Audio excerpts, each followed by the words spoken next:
Do you really want to live the same life as everyone else? The same fear, the same routine, the same mediocre results? If you walk the same path everyone else walks, you'll end up where everyone else ends up, frustrated, confused, empty. But there's another way. More demanding, yes, but infinitely more powerful. The path of inner mastery.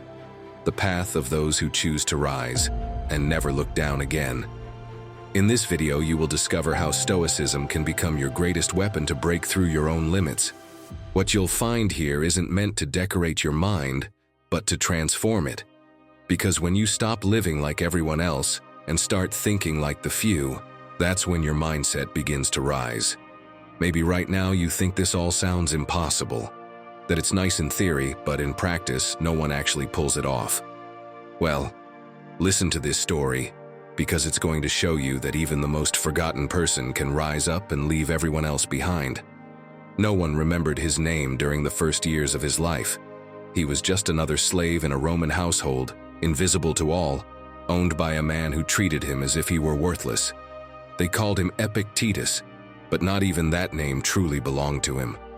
His body was in chains and, in one of his cruel outbursts, his master broke his leg, just to prove he could. From that day on, he limped for the rest of his life. But that injury, instead of destroying him, became the beginning of his freedom. Because Epictetus understood something very few people ever do. His master could chain his hands, decide if he ate or slept, even crush his bones, but he could never touch his mind. Right there, in the middle of pain, he discovered that freedom doesn't begin when the chains are broken. It begins when you decide that nothing external can define who you are. While other slaves dreamed of running away, he started training his inner world. He observed every emotion rising in his chest, every impulsive thought, every reaction that used to make him feel small. And instead of fighting his master, he fought something far more powerful: his anger, his fear, his ego. That was his real revolution.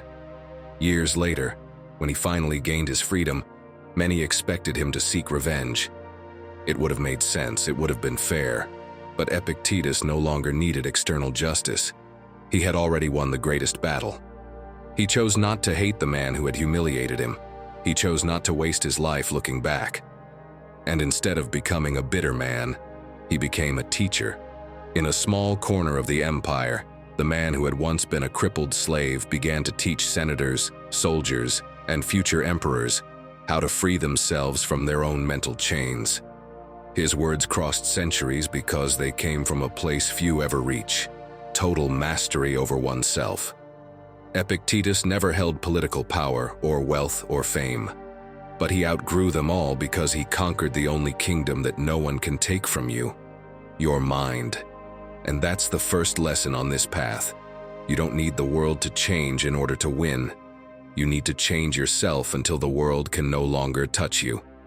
Now, let me ask you something. How long have you been settling for a life that doesn't fulfill you?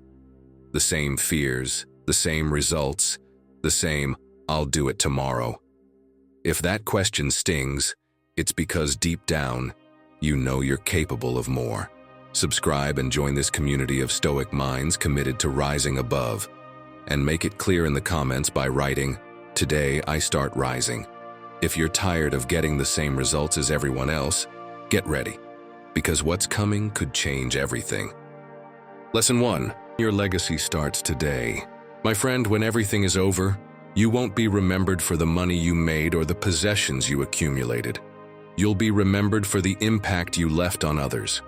Your life isn't measured by what you have, but by what you leave behind. Think about it. Everything you've learned, every challenge you've overcome, every experience you've gathered. For what? To keep it all to yourself? To let it all disappear with you the day you're gone? Or, on the contrary, to leave a mark that continues beyond you? The problem is that we often only think about the present, the immediate. We focus on getting through the day, surviving the routine, advancing in our personal goals. And that's fine. But if that's all you focus on, you miss out on something bigger. It's not just about improving your own life. It's about understanding how what you do impacts others. Viktor Frankl, the psychiatrist who survived the concentration camps, studied this in depth. His theory of life's meaning explains that the most resilient people, the ones who overcome any adversity, are those who find a purpose greater than themselves. They don't live just for themselves, but for what they can contribute to the world. And those are the people who leave a real mark. Someone has surely left a mark on you. Think of a teacher who taught you something you still remember, a friend who gave you advice at just the right moment, a book that made you see reality in a new way. Those people, in one way or another, influenced who you are today. But what about you? How are you impacting others? You don't need to be a millionaire, famous, or a world leader to leave a mark. You don't have to give inspiring speeches or write books read across the world. Your legacy is built through the little things. Maybe today, you'll talk to someone who needs a push, and you won't even realize it. Maybe an idea you share will help someone make a better decision. Maybe something you learn and apply in your life will become an example for those around you. So stop thinking only about the immediate. Ask yourself, what impact do I want to have left in 10 years? How do I want to be remembered by the people around me? And once you have that answer, start sharing what you know. Never underestimate the power of advice, a story, or a few words at the right moment. Sometimes something that seems insignificant to you can change someone else's life. But most importantly, be the example you'd like to see. No one remembers those who just talk, but those who act. The best way to inspire others is to be living proof of what you say. Remember what Marcus Aurelius said, "What we do in life echoes in eternity." Every decision you make doesn't end with you. It influences others, shapes what you build, and defines the impact you leave. And here's the key. Becoming the best, the wisest, your own master, isn't just a personal journey. It's the opportunity to transform your life, and with it, the lives of those around you. Because your legacy doesn't start tomorrow or years from now. It starts today. Lesson 2. Lose without giving up, and you'll always win. Tell me honestly, how many times have you thrown in the towel just before things were about to change? How many opportunities have you let slip away because you mistook a setback for the end of the road? Here's an uncomfortable truth. The world isn't ruled by people who never fail. It's ruled by those who refuse to give up, even when everything seems lost. And yes, the Stoics understood that better than anyone. Marcus Aurelius wrote that, "The art of living is more like wrestling than dancing." And he was right. Life isn't a graceful performance, it's a fight. You're going to take hits, you're going to fall. But the only question that really matters is, will you get back up? Picture a boxer in the middle of the ring. The crowd is roaring, sweat covers his face, and he's already hit the ground 3 times. Each time he stands, his opponent knocks him down again. Most people in his place would stay down. They'd say it's not worth it, that defeat is inevitable. But that boxer decides to rise once more. Not because he's sure he'll win, but because he knows that giving up would mean losing himself. That's how life works. You'll fall many times, and every fall can be an excuse to quit or an opportunity to grow stronger. The Stoics also understood that defeat was not the enemy. Seneca said, "Misfortune is the occasion for virtue." And that phrase wasn't just a pretty piece of philosophy. It was a reminder that character is forged in adversity. Every time you fail, life is holding up a mirror, showing you what needs to improve. Every failed attempt carries a lesson. Every stumble hides a clue about what to refine. Failure doesn't define you, but your reaction to it does. Look at James Dyson. He went through over 5,000 failed prototypes before creating the vacuum that made him a billionaire. 5,000 times he could have quit.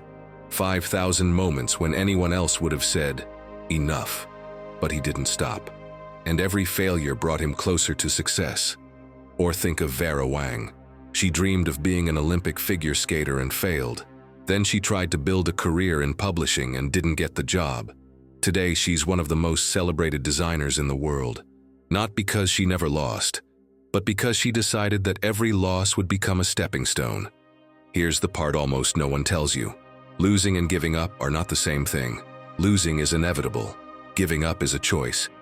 Every great person has lost more times than they've won. The difference is that they never allowed defeat to be the end of their story. If you do what most people do, quit at the first obstacle, make excuses, and tell yourself, "It wasn't meant for me," you'll end up where they are, stuck in mediocrity. But if you keep moving forward, even when it hurts, even when it seems hopeless, your mindset will start operating on another level. The Japanese have a word I love, kintsugi. It's the art of repairing broken pottery with gold. The cracks aren't hidden, they become the most valuable part of the piece. Your failures work the same way. They're not scars to hide, they're marks of experience, proof that your story continues. Every time you break and rebuild yourself, you become more resilient, wiser, and better prepared for what's coming next. And this isn't just theory, it's real life. The entrepreneur who fails with 3 businesses before building a successful one. The student who flunks an exam and learns how to study better. The runner who finishes last in their first race and months later crosses the finish line among the top. In every case, there's a pattern. Failure didn't stop them, it trained them. If you want to elevate your mindset and break your limits, you must change your relationship with loss. Stop seeing it as an ending. See it as part of the process. Keep a failure journal. Write down every attempt that didn't work and what it taught you. Redefine your goals as processes, not as results. And every time you fail, celebrate it, because it means you're trying something most people don't even dare to start. Losing isn't the opposite of winning. It's the price you pay to keep moving forward. In the end, the people who go the farthest aren't the ones who always succeed. They're the ones who never stop trying. So the next time you fall, don't ask if it's worth getting back up. Just do it. Because every time you rise, you're one step closer to proving that you're not here to give up. You're here to rise above them all. Lesson 3. It all starts in your mind. My friend, I'm going to ask you a tough question, just to start off right. How do you talk to yourself? I'm sure you've told yourself at some point, "I'm not good at this. I'm not a fast learner. I don't have enough talent." And before you even try, your mind has already given you the answer. Giving up sounds easier. Have you realized that it's not reality holding you back? It's your own mind. You've told yourself the same story so many times that you've turned it into your truth. And just like that, without even noticing, you've made your own mind your worst enemy. But here's the truth no one tells you. If you think like a loser, you'll live like one. If you think like a master, you'll become one.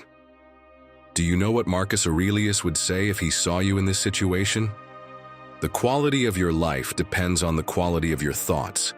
If you want to be the best at something, if you want to master a skill or become a leader in your field, you first have to conquer your mind. The Stoics didn't wait to feel strong before acting with strength, nor to feel wise before making clear decisions. They did the opposite. They trained their minds with discipline, with consistency, and by learning every single day. Look at great athletes, successful entrepreneurs, leaders who seem unstoppable. It's not that they were born with more talent than everyone else. It's that they think differently. Nick Bare, the great athlete and entrepreneur, puts it brutally honestly. If you think like a beginner, you'll always be a beginner. You can't train like an amateur and expect professional results. You can't eat like someone without discipline and expect the physique of an athlete. You can't live in a mediocre way and expect to have the mindset of a master. So tell me, how do you expect to become the best if you keep talking to yourself like someone who can't? Imagine this. You're asked to speak in front of an important meeting. The second they tell you, your mind sets off alarms. I'm going to embarrass myself. They're going to laugh at me. Someone else would do it better. And without realizing it, you start looking for excuses. That you're too busy, that maybe next time, that this isn't your thing. That's why we're going to change that right now. Because it's not just about learning more or doing more. It's about thinking differently. First, change your internal dialogue. How do you talk to yourself when you make a mistake? If every time you fail, you say things like, "I'm so useless, I'll never get it," or "I shouldn't even try," you're sabotaging yourself without realizing it. But what if instead, every time you fail, you ask yourself, "What can I learn from this?" How can I improve next time? What would someone who's already a master at this do? That's what true masters do. They learn from every setback instead of using it as an excuse to give up. Second, focus on what you can control. Epictetus said we can't waste time worrying about what's out of our hands, because that only drains our energy. Are you worried about what others think of you? You can't control that. Are you afraid you're not good enough? The only thing you can do is improve every day. Stop spending energy on what you can't change, and put all your focus on what you can control. And third, have a personal mantra. No, I'm not talking about something mystical or repeating empty phrases. I mean programming your mind every morning with an idea that puts you in the right mental state. It can be as simple as telling yourself, "Today, I focus on improving by just 1%. Or, "I give my best effort as if I were already a master at this." Try it for a week and you'll see the difference, because in the end, everything starts here, in your mind. You can keep living under the rules of your insecurities, or you can decide to rewrite them. You can let your inner dialogue drag you down, or you can use it to lift you up. You can see obstacles as excuses or as opportunities. It's your choice. Keep seeing knowledge as something out of reach, or start using it strategically. And trust me, when you conquer your mind, everything else becomes possible.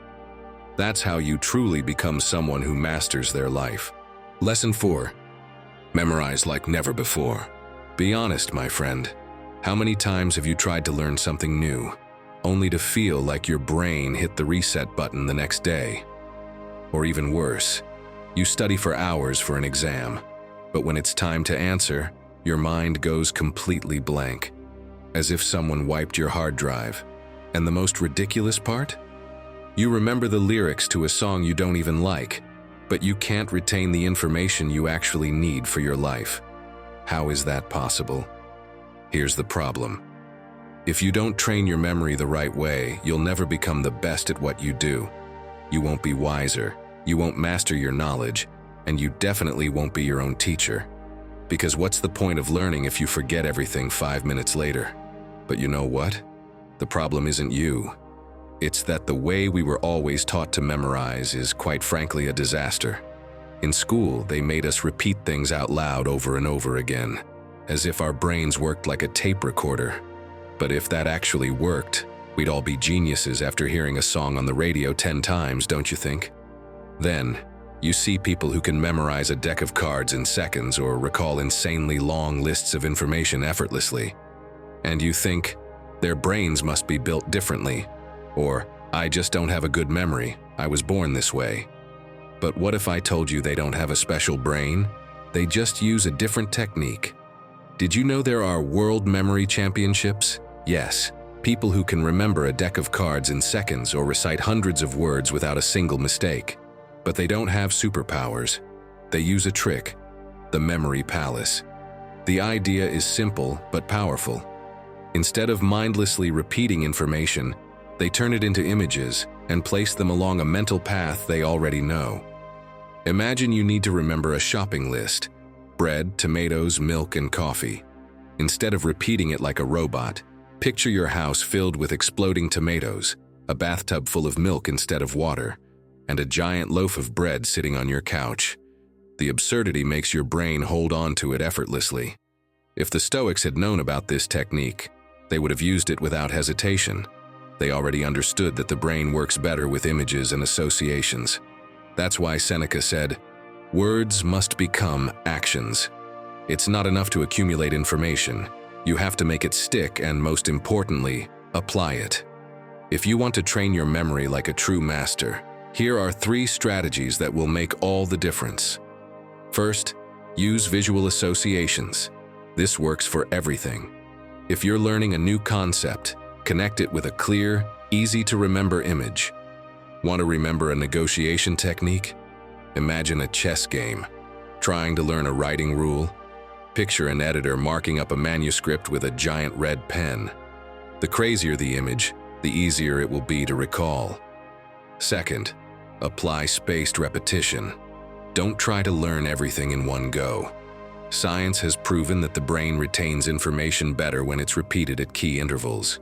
Think of it like training a muscle. If you lift weights once and never do it again, you won't gain strength. But if you train consistently, the results stick. Third, explain it out loud. Remember what we said before. If you can't explain something difficult in a simple way, you don't really understand it yet. When you verbalize what you've learned, your brain processes it better and creates deeper connections. So next time you study something new, try explaining it to someone who has no clue about the topic. If you can do it without stumbling or using complicated words, then you've truly learned it. My friend, your memory isn't broken, it just needs training. And when you train it, you don't just remember better. You think faster, structure your ideas more clearly, and become someone who truly masters what they know. Lesson 5. Grow through discomfort. My friend, be honest. How many times have you avoided something just because it made you uncomfortable? How many opportunities have you let slip away because you were afraid to step out of your comfort zone? Think of a baby bird in its nest. It doesn't have to do anything. Its mother brings food, keeps it warm, and its world is safe and comfortable. But one day, the nest isn't enough anymore. If it wants to fly, if it wants to survive, it has to jump. And in that moment, it has two choices. Stay where it is, comfortable but limited, or face the fear and learn to use its wings. Now tell me, are you still sitting in your nest, waiting for everything to change while you stay still? Because listen carefully. If everything is easy, you're not improving. Seneca said, "Adversity is the training ground of the soul." He didn't see discomfort as a punishment but as a gym for the mind. And he didn't just talk about it in theory, he lived it. Every so often he would sleep on the floor, wear simple clothes, and eat only the basics, even though he had more than enough wealth. Why? Because he knew that if his happiness depended on comfort, the moment he lost it, he would suffer. But if he trained himself to handle discomfort, nothing could break him. And I know what you're thinking. Okay, but facing discomfort isn't that easy. I get it. No one wants to be uncomfortable on purpose. But some people have made it a way of life. Look at the creators of yes theory. Do you know their motto? Seek discomfort. Their philosophy is simple but powerful. The more you step out of your comfort zone, the more you grow. They've done things that seem crazy. Traveling with no money, staying in strangers' homes, saying yes to experiences most people would avoid out of fear. And they've documented it all, proving that the more you expose yourself to the unknown, the stronger you become. Don't worry, I'm not asking you to sleep on the floor or travel without money, but I am asking you to start seeing discomfort as a sign of progress. If waking up early to work out is hard, if you avoid difficult conversations, if trying something new scares you, that's exactly where your next level is.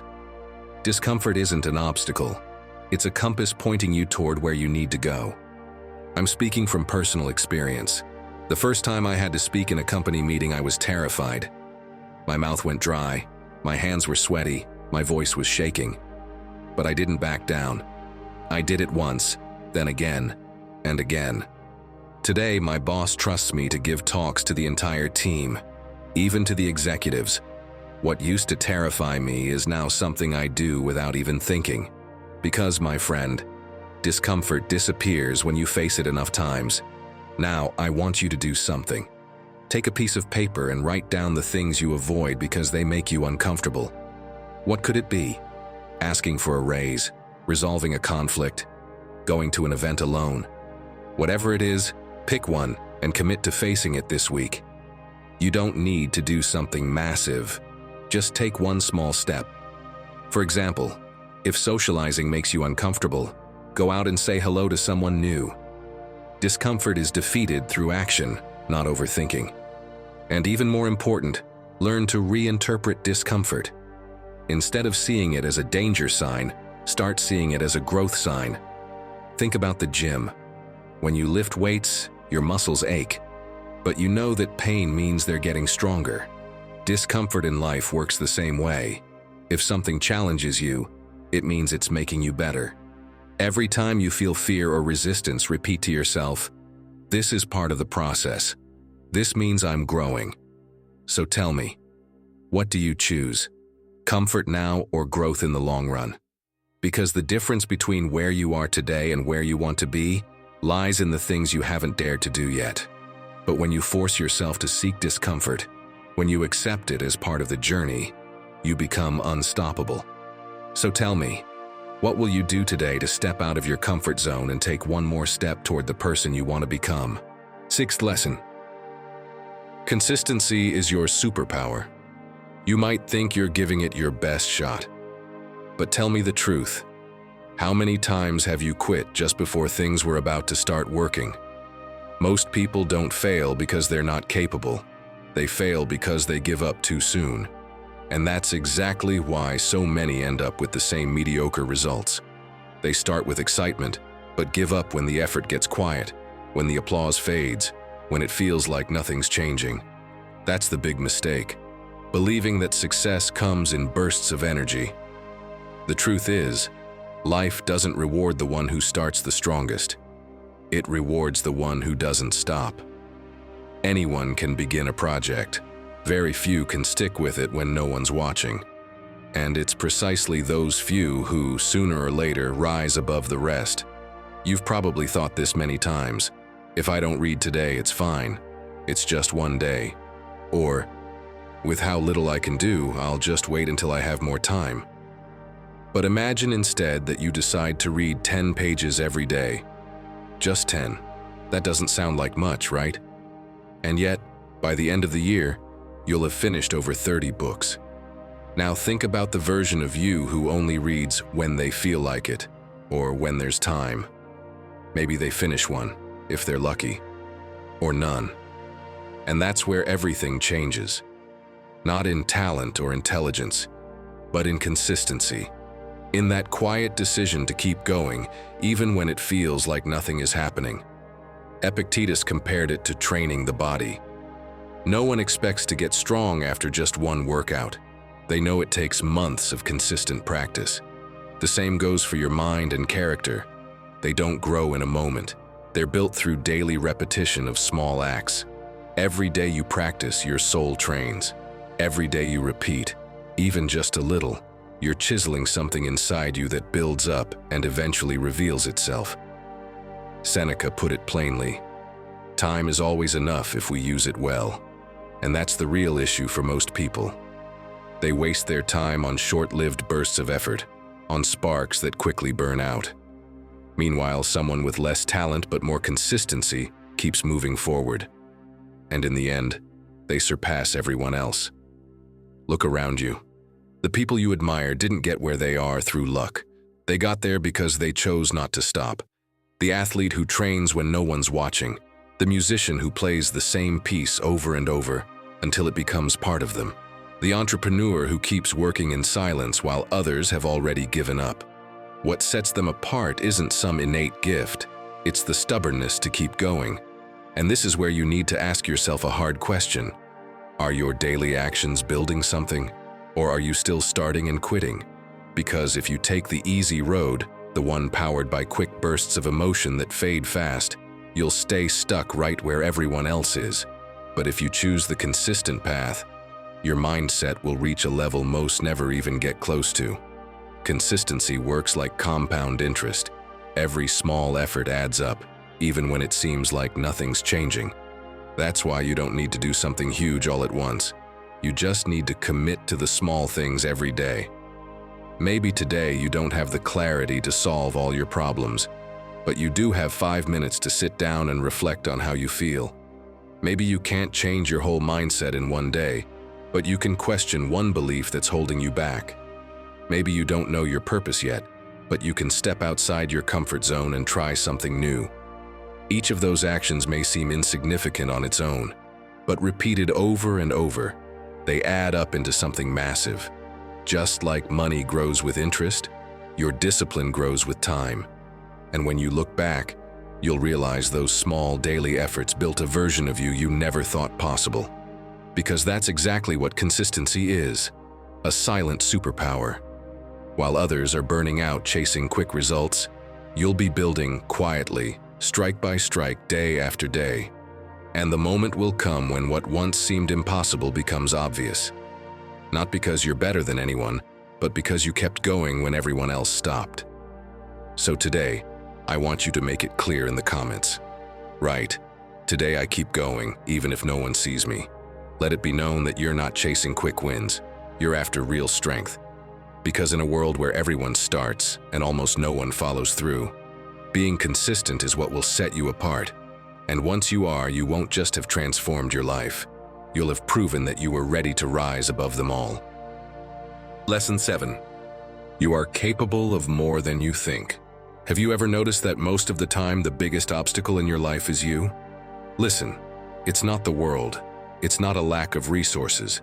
And it's not even your circumstances. It's you, that voice in your head that says, I can't. The one that stops you before you even try. But let me tell you something, those barriers aren't real. They exist only in your mind. How many times have you held yourself back just because you thought you weren't enough? My friend, I'm here to tell you the truth. You are enough. You are capable. Epictetus made this very clear when he said, circumstances don't make the man, they reveal him. What does this mean? That challenges are what show you what you're really made of. He himself was born into slavery, but he never let his situation define him. Through inner work and perseverance, he became one of the most influential philosophers in history. His life is proof that the limits we set for ourselves are mental. And, my friend, you are no exception. Think about Charles Chaplin's story. As a child, he lived in an orphanage, spending entire days just trying to find something to eat. The world saw him as just another poor kid, someone destined for a life of struggle. But Chaplin didn't see himself that way. He once said, even back then, I considered myself the greatest actor in the world. Powerful, right? That belief in his own potential is what led him to become one of the most legendary figures in film history. And this isn't just philosophy or feel-good stories. Science backs it up too. A study published in Psychological Science analyzed how self-belief affects performance in challenging situations. How did they test it? They asked a group of people to take on difficult tasks, solving complex problems, completing physical exercises, and found that those who truly believed in their ability not only performed better but also persisted longer, even when things got tough. Why does this happen? Because when you think you can't, your brain shuts down. But when you believe you can, something shifts. Your mind starts searching for solutions, for alternatives, for ways to push forward. Your mindset is the key to unlocking your true potential. Now let me put you in a situation. Imagine you're faced with an opportunity, giving a presentation, applying for that dream job, reaching out to someone you admire. But instead of taking the leap, you start thinking, I'm not ready. Someone else will do it better. Sound familiar? Let me be blunt. That voice holding you back is wrong. You don't need to be 100% prepared. The only thing you need to do is start. Isn't it time to change that? Here are 2 things you can do today. First, make a list of things you believe are impossible. Maybe it's running a marathon, writing a book, learning a new language. Write down just one and take the first step. Buy a book, go for a walk, sign up for a course. But do something. Second, challenge yourself once a week. Step out of your comfort zone. Speak in public, say no when you'd usually say yes, or try something that scares you. Each challenge will prove to you that you're far stronger than you thought.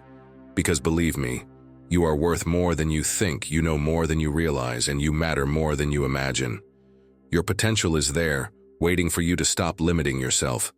So tell me, how much longer are you going to wait before discovering what you're truly capable of? Lesson 8. Stop comparing yourself.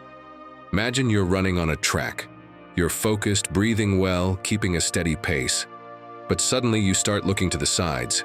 You see someone running faster, another who doesn't even seem tired, and instead of keeping your rhythm, you become obsessed with them. You tense up, you lose your stride, and worst of all, you stop moving forward. Sound familiar? That's exactly what happens when you compare yourself to others. It doesn't make you faster. It doesn't make you better. It just distracts you and holds you back. Do you know what Epictetus would tell you? Don't worry about what others do. Focus on what you can control. And he was right. What good does it do to waste your energy watching someone else's progress if it changes nothing in your own life?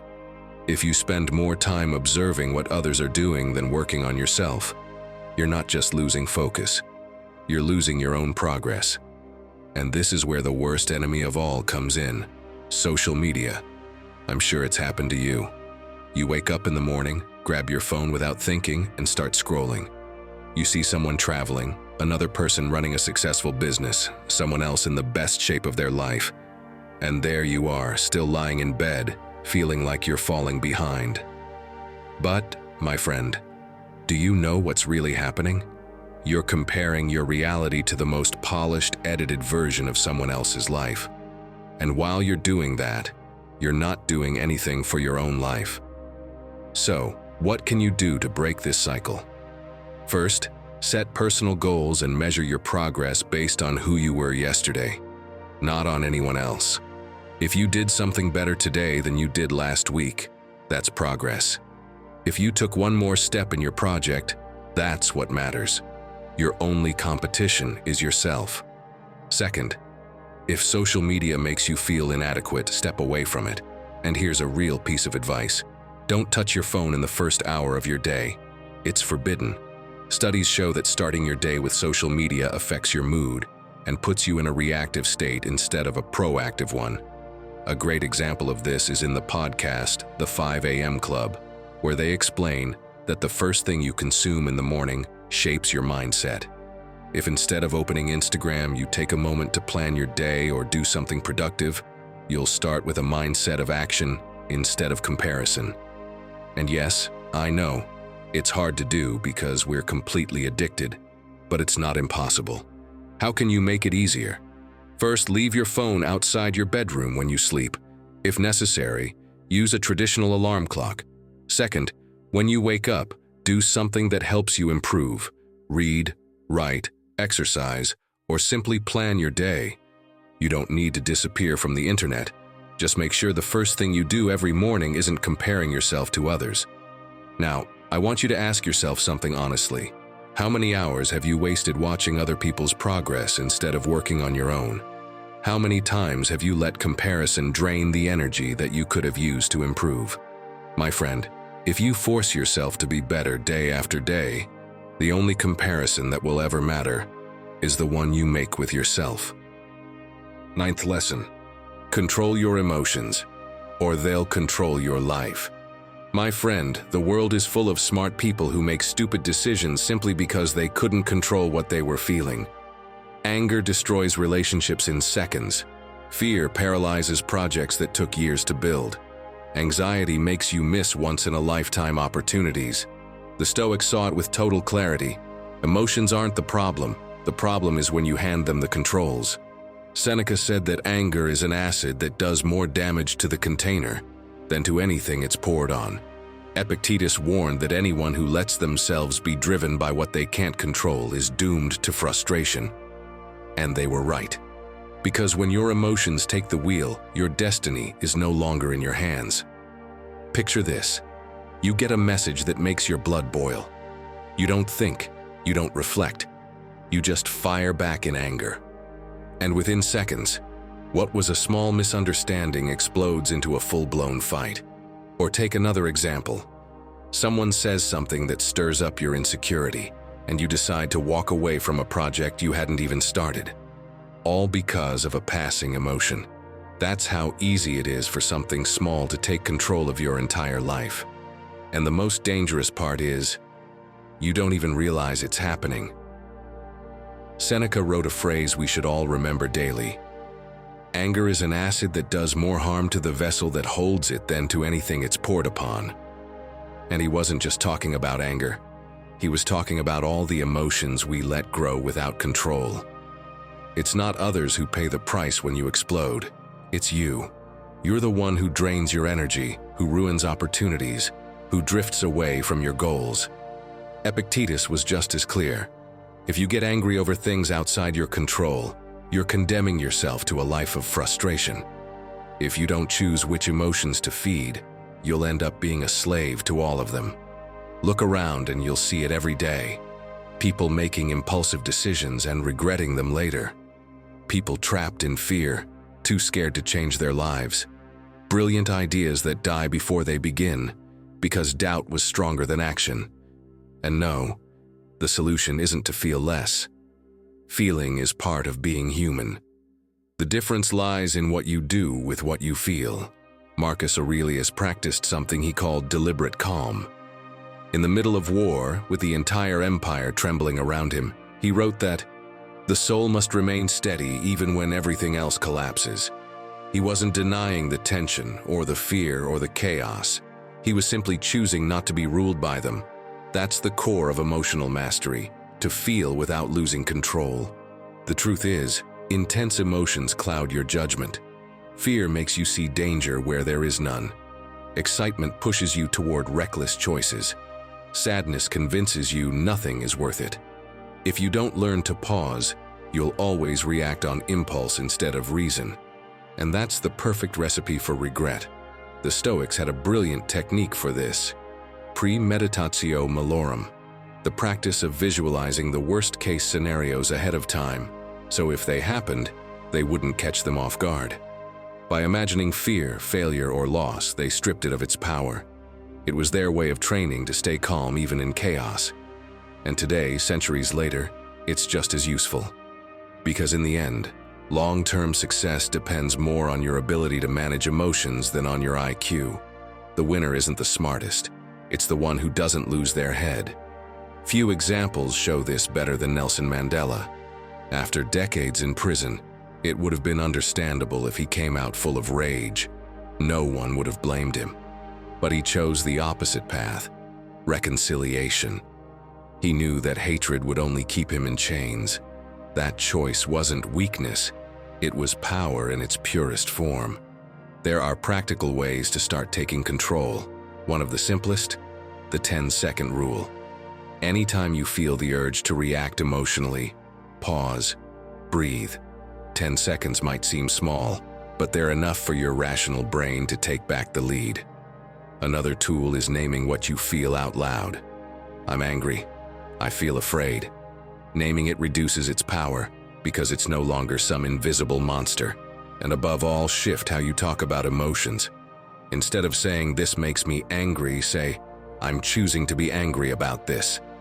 That tiny language shift creates a huge shift in control. My friend, if you don't learn to rule your emotions, they'll rule your life. And if they do, you'll end up exactly where everyone else does, stuck in impulsive decisions, missed opportunities, and an endless loop of regret. But if you choose to take charge, if you learn to feel without reacting, to observe before acting, your mindset will rise above the chaos. Lesson 10. Making good decisions is a skill. Imagine this, my friend. You're at a crossroads. Two paths lie ahead. One is easy, quick, the option that seems obvious at that moment. The other requires more effort, more patience, more long-term vision. And here's the problem. Most people choose the first one without much thought. Not because it's the best option, but because they don't know how to make good decisions. Bad decisions aren't about bad luck. They come from a lack of strategy. Marcus Aurelius put it clearly. Our life is what our thoughts make of it. And if your thoughts are impulsive, messy, and lack analysis, what do you think will happen to your life? If you want to be the best at something, master a skill, or become your own teacher, you need to learn to make decisions with clarity. Because every choice you make either brings you closer to or pushes you further away from the version of yourself you want to build. But most people don't think this way. Think about the times you've bought something on impulse just because it was on sale. At the time, it seemed like a good idea. Then comes the regret, when you realize you didn't need it, or that you could have used that money for something better. The same thing happens in relationships. Many times we choose to be with someone because we get carried away by the emotions of the moment, without thinking about whether that person truly helps us grow or drags us down. Or in work. How many times has someone taken a job just because it pays well, without considering whether it will help them grow or leave them stuck for years? Bad decisions don't come out of nowhere. They are the result of not properly analyzing your options. And the Stoics understood this well. That's why they had a method called premeditation of evils. It didn't mean they always expected the worst. It meant that before making a decision, they imagined all the possible consequences. Before taking action, Marcus Aurelius would analyze, if I do this, what could happen? What's the worst-case scenario? Am I prepared for it? That is the difference between someone who lets life push them around and someone who truly takes control of their destiny. So imagine this situation. You've been feeling unmotivated at your job for a while. You know you could aim higher, learn a new skill, and find something better. But there's fear. What if I don't succeed? What if I regret it? What if I lose stability? This is where the difference lies between deciding with strategy or deciding with emotion. If you decide out of fear, you'll stay where you are, complaining, waiting for things to change on their own. But if you decide strategically, applying the Stoic mindset, you'll do something different. First, evaluate before deciding. Don't make a decision just because it feels right in the moment. Analyze it. Ask yourself, what do I really want? Does this option bring me closer to or further from my goals? Second, think long-term, not just about the immediate situation. Will this job allow me to grow in 5 years? Or is it just giving me temporary comfort? Is this relationship stable and helping me become better? Or am I just staying out of habit? And if you're still unsure, consult an outsider. Not because you should do whatever they say, but because an outside perspective can help you see what you might be missing. Sometimes we're so caught up in our emotions that we don't realize the obvious. Every decision you make shapes the person you become. It's not about luck, it's about strategy. Here, in this community, we're learning to think better, to choose wisely, and to become our own teachers. So tell us, what was the last decision that truly changed your life? Share it in the comments. We want to read your story and learn together. Lesson 11. Think long-term if you want giant results. My friend, there are 2 ways to live. With your eyes fixed on the present or on what's coming. The first is the most common. It's the I'll do it tomorrow, the I deserve it today, the I want results now. The second is the one that changes lives. It understands that every decision is a seed, that what you do today isn't just about today, it's about the tree you'll harvest 10 years from now. And if you keep doing what everyone does, chasing instant rewards, avoiding effort, quitting when you don't see results, you'll end up where everyone ends up, with a life that feels small because it was never built with vision.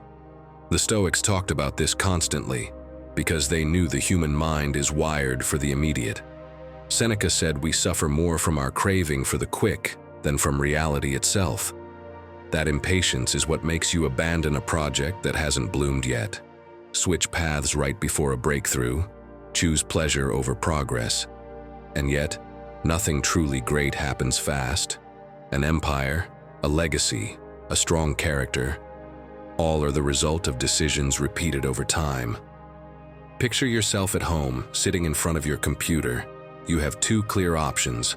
Spend the next 2 hours moving forward on the project that could change your life, or put on a show and disconnect just for today. You convince yourself you deserve a break, that there will be time tomorrow. And the next day you make the same choice. Weeks later, the project is still stuck, and you're still telling yourself you'll do it when you feel more like it. The same thing happens when you stay in a job that doesn't fulfill you because the paycheck comes fast, or when you drop a habit that's good for you because the results aren't immediate. Without realizing it, each small decision builds a wall between you and the life you want. Marcus Aurelius, even surrounded by wars, betrayals, and chaos, didn't make decisions with only the next day in mind. He thought about the legacy he would leave his children, about how his actions would shape future generations. Each decision had purpose, because each decision was part of something bigger. And Epictetus insisted we shouldn't wish for things to happen fast, but for them to happen well. What's built in haste collapses easily. Imagine someone planting a tree. Every day they water it a little. even when they see nothing pushing through the soil. Weeks pass, months pass, and it's still just a patch of damp earth. Then one day a sprout appears. With time, that sprout becomes a huge tree that offers shade, fruit, and shelter. The tree didn't grow because of one big burst of effort, but because of hundreds of small, steady acts. Your life works the same way. The future you want doesn't appear all at once. It's built drop by drop, decision by decision. Think about simple examples. If today you start investing 20 euros a month, in 20 years you'll have a foundation many would envy.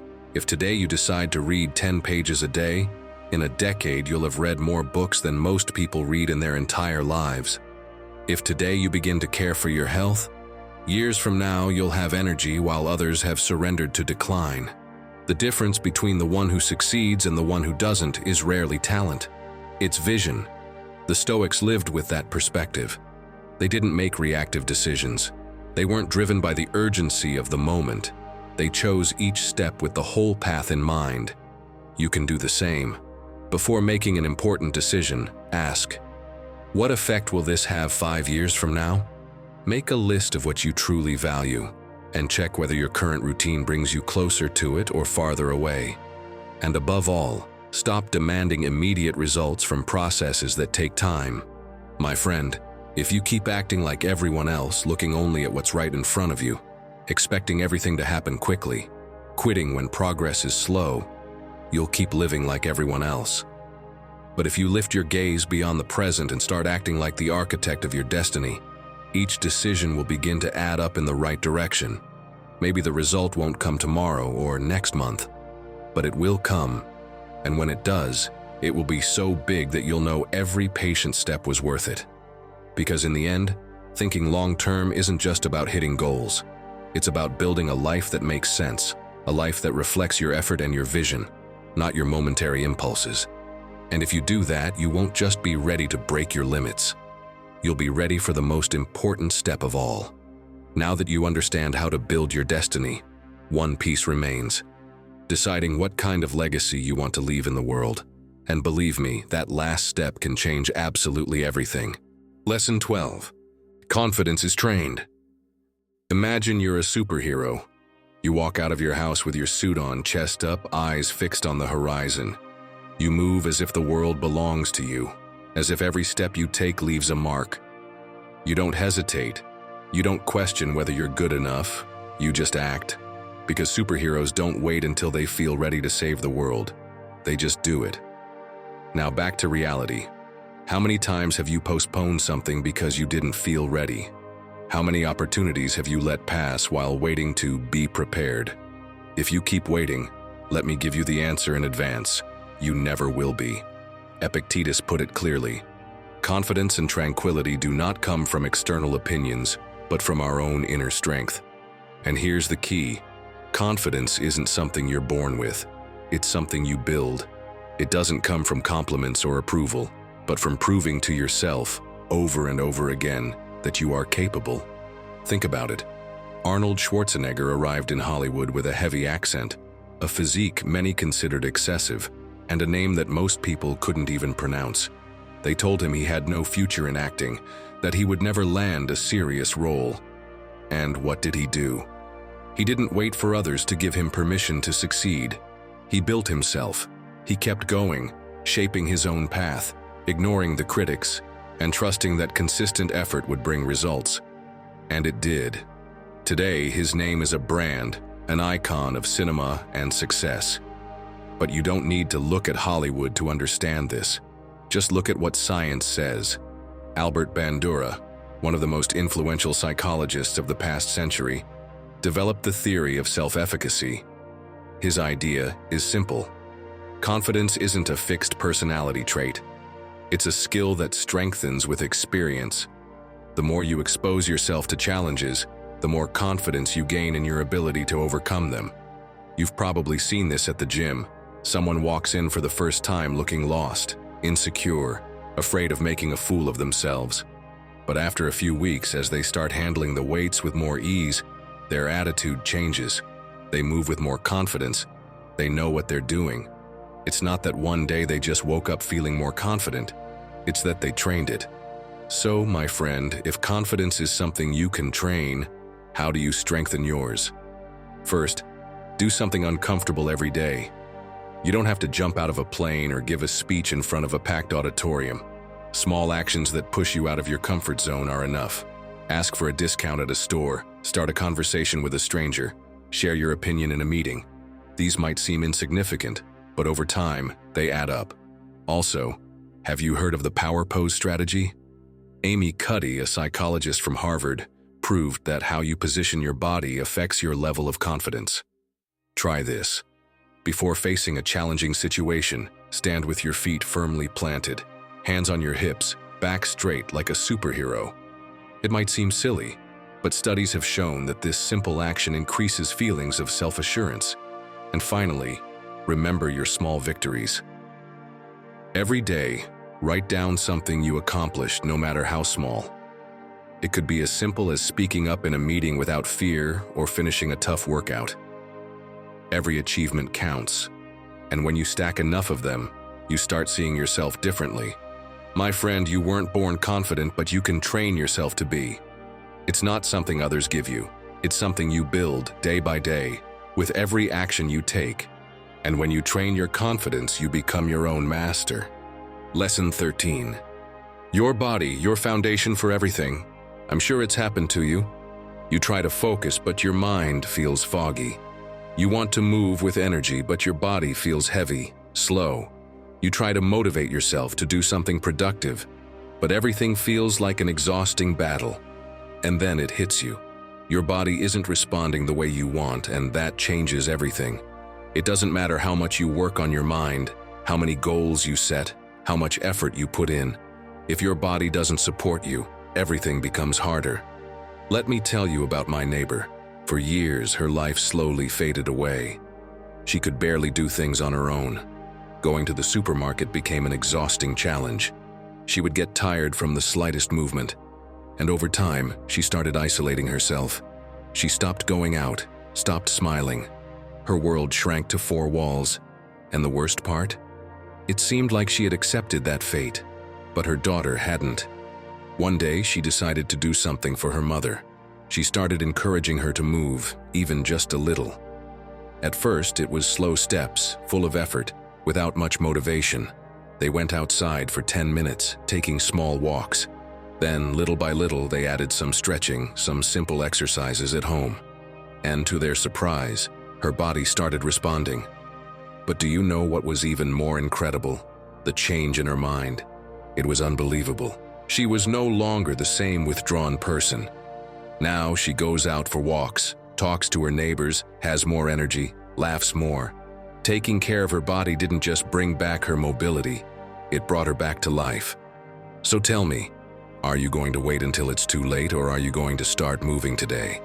Walk at least 30 minutes a day. And don't see it as a boring chore. Turn it into your moment. One day, go out with your favorite music, feeling the rhythm push you forward. Another day, leave your headphones at home and just listen to nature, to the city, to the simple joy of being present. It's not just about walking, it's about activating your body and clearing your mind at the same time. And here's another key tip. Get enough sleep. It doesn't matter how productive you are during the day. If you don't rest properly, everything falls apart. Want a solid nighttime routine? Try this. An hour before bed, turn off all screens. Dim the lights, set a calm atmosphere, read a few pages of a book, write a little about your day, do something that helps you disconnect. Rest is just as important as movement. Seneca understood this well. We must train the body so that it serves the mind. Your body and mind are the most valuable tools you have. If you train them, if you take care of them, they become your greatest allies. But if you neglect them, they become your biggest burden. So tell me, what's the first step you'll take to take care of your body and mind? Lesson 14. Stop overthinking. Imagine you're holding a map. You study it, analyze it, plan the best route. You know exactly where you want to go. But there's a problem. You haven't moved a single step. And here's the truth, my friend. You can have the most detailed map in the world, but if you don't walk, how do you expect to reach your destination? This is what so many people do with their lives. They read about self-improvement, search for advice, watch motivational videos, but at the end of the day, they haven't done anything differently. Knowledge without action is useless, because no matter how much you think about improving, your life only changes when you take action. Marcus Aurelius put it plainly. Stop debating what it means to be good. Be good. Because what's the point of analyzing, planning, and discussing if, in the end, you don't get up and act? Nothing. If you want to change something, do it. Stop overthinking. Let me ask you something. How many times have you wanted to start something but got stuck in doubt? Maybe a project, an important decision, a conversation you've been avoiding. You tell yourself, I'll do it tomorrow. I'll wait until I have more time. I need to be fully ready first. But time passes and you're still in the same place. And then, the inevitable happens. You look around and see that others are moving forward. People who started with less than you, but who dared to take that first step. You see someone launching their business, someone else traveling, another person achieving what you keep postponing. And without realizing it, you start comparing yourself. And what do? You keep thinking, overanalyzing, waiting for the perfect moment, believing that if you just think hard enough, one day you'll wake up with absolute certainty that now is the right time. But here's reality, my friend. That moment never comes. And in the meantime, you stay stuck, unmoving, exactly where you were yesterday. That emptiness you sometimes feel, that frustration with yourself, it doesn't come from what you don't have. It comes from what you know you could do, but still haven't done. And if you truly want to improve day after day, you need to act now. Want the perfect trick to break out of this cycle? Mel Robbins' 5-second rule. It's simple, but powerful. When you know you need to do something but feel hesitation creeping in, count down in your mind. 5, 4, 3, 2, 1, and do it before your brain starts making excuses. Try it. Need to send that important message? Count down and hit send. Struggling to wake up early? Don't think. When you reach one, get up. Want to start a new project? Take a small step right now. Another key tip? Break big projects into small, manageable actions. If you need to write a report, don't stress about the 20 pages ahead. Just write the first paragraph. If you want to improve your health, don't obsess over losing weight. Just make a better food choice at your next meal. The key is to move, even just a little.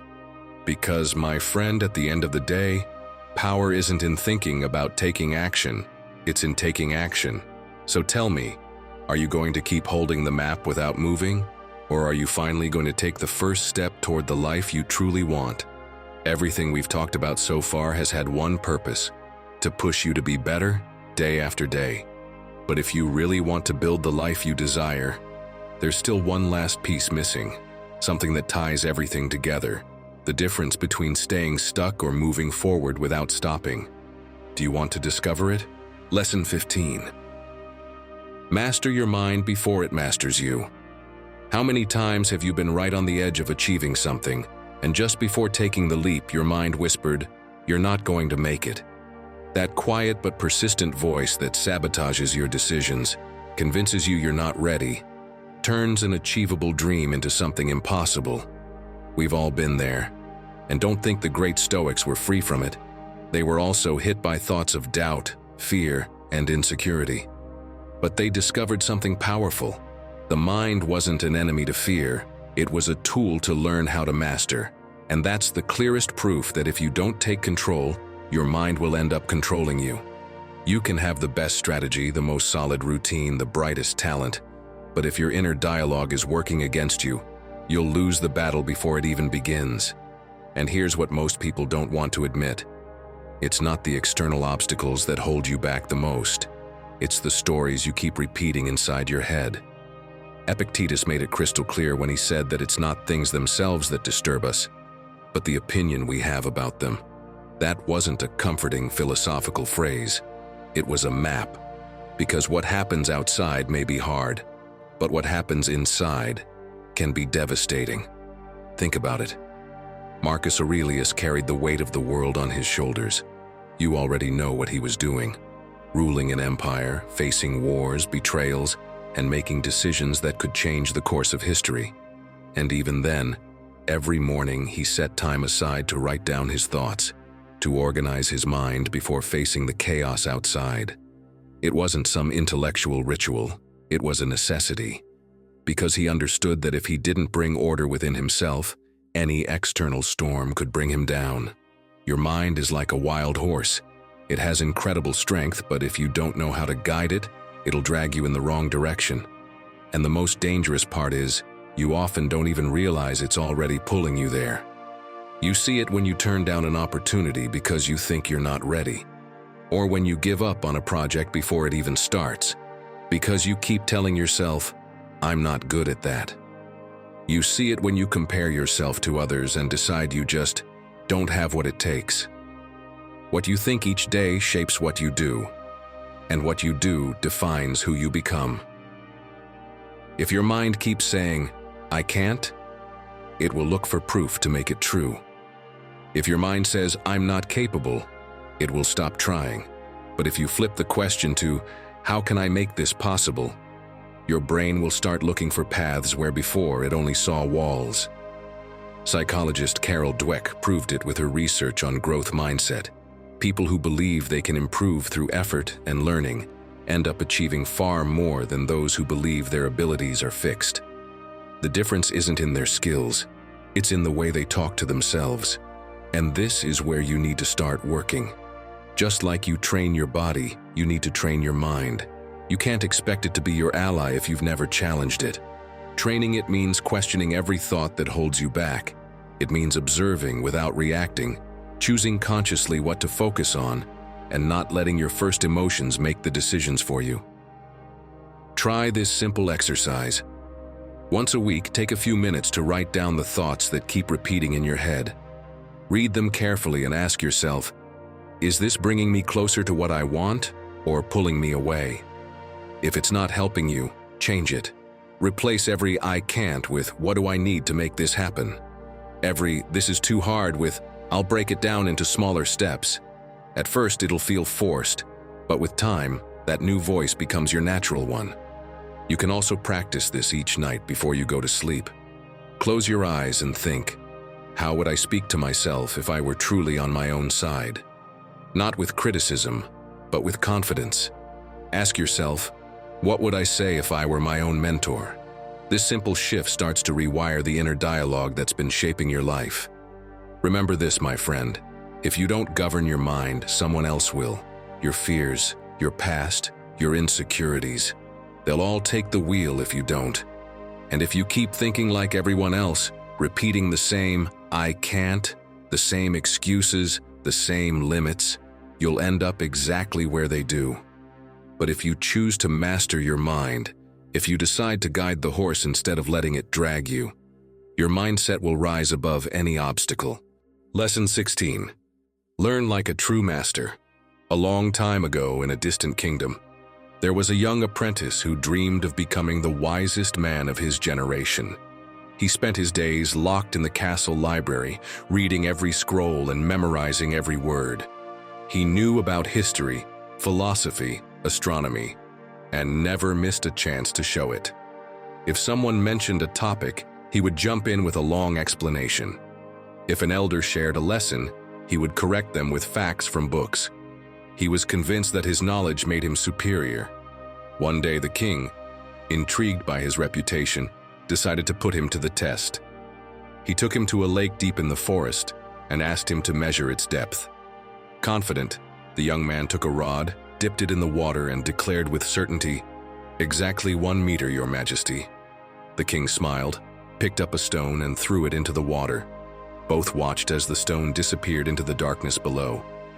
"Your knowledge is like your rod," the king said. "It only shows you what's on the surface, but true depth can only be discovered if you dive in." The apprentice, humbled, realized his mistake. He had confused accumulating information with true wisdom. From that day on, instead of trying to appear the wisest, he became the most curious. He stopped talking so much and started listening more. Instead of proving what he knew, He focused on learning from those with real experience. And that was when his journey to mastery truly began. My friend, the world is full of people who think they know everything, but in reality they've only scratched the surface. Don't be one of them.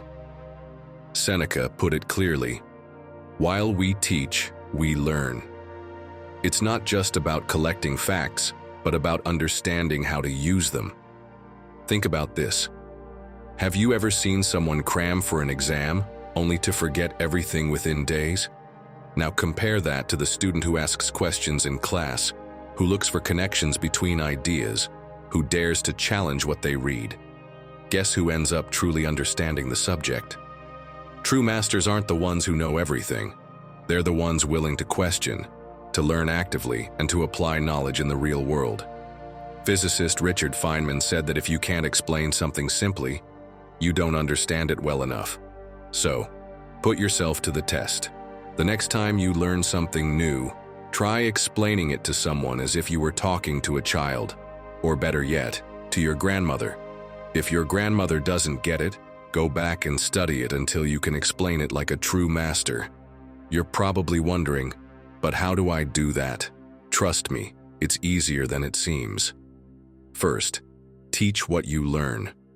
It could be to a friend, a co-worker, or even in a short video for yourself. When you verbalize a concept and explain it, you reinforce your understanding and store it in your memory more deeply. Second, take strategic breaks. It's not about reading non-stop until your brain collapses. When you take breaks between study sessions, you give your mind time to connect ideas. It's like letting a recipe sit so the flavors blend better. And third, learn with intention. Don't read just to read. Don't listen just to listen. Always ask yourself, how can I apply this to my life? Every piece of knowledge you acquire should have a purpose, a real application. Otherwise, it's just useless information. In the end, the real question isn't, how much do you know, but how do you use what you know? You can spend your life stockpiling information like the young apprentice in the story, or you can truly dive in and learn with depth. Now think, what was the last thing you learned, and how could you explain it in a simple way? Write it in the comments. We want to hear from you. 17th lesson. Small steps, big changes. Think of an elephant, majestic, powerful, walking with steady steps across its territory. Now let me ask you, do you think it learned to walk all at once? Spoiler alert, no. When it was born, its first steps were wobbly, uncertain. It stumbled, fell, and tried again. But it never gave up. Every small step led it to become the giant that now moves effortlessly for miles. That's how progress works. It starts small, shaky, until one day, without realizing it, you walk with the strength and confidence of that elephant. The Stoics understood that progress isn't measured in big leaps, but in daily effort. They didn't expect to have everything overnight. If they lived today, they wouldn't be looking for the perfect shortcut or the latest hack for success. They knew the key was to take action, a little every day, and let time do its work. And I'm sure you've heard of James Clear, right? He popularized the idea of improving by 1% every day. He calls it the power of marginal gains. Think about this. If you improve by just 1% daily for a year, by the end, you won't just be a little better, you'll be 37 times better. Sounds like magic, but it's not. It's just consistency. The best part? You don't have to make huge changes, just small, intentional steps, repeated over time. How many times have you wanted to start something but never did because you felt like you had to do it all at once? How often have you thought, I don't have time to read an entire book? Here's the trick. You don't have to read it all at once. If you read just 4 pages a day by the end of the year, you'll have read more than 5 books. 4 pages may seem like nothing, but if you do it daily, you'll have read over 1,400 pages. That's 5 or 6 books. And the best part? You won't even feel like you're making an effort. Let's say you want to save €1,000 this year. Obviously, you're not going to try to put away all 1,000 at once, because, let's be honest, you'd have nothing left for the rest of the month. That would be like trying to eat an entire watermelon in one bite. Impossible, right? The logical way is to do it little by little, slice by slice, enjoying each step without choking on it. Saving works the same way. You can start small, like putting aside any spare change at the end of each day, or rounding up your expenses to the next euro and saving the difference. Make it easy and manageable. As Marcus Aurelius said, nothing happens suddenly. Everything is the result of small steps. And here's another key. Celebrate your progress, no matter how small. Maybe you saved 20 euros this month. Don't think, that's nothing. Celebrate it, because you're moving forward.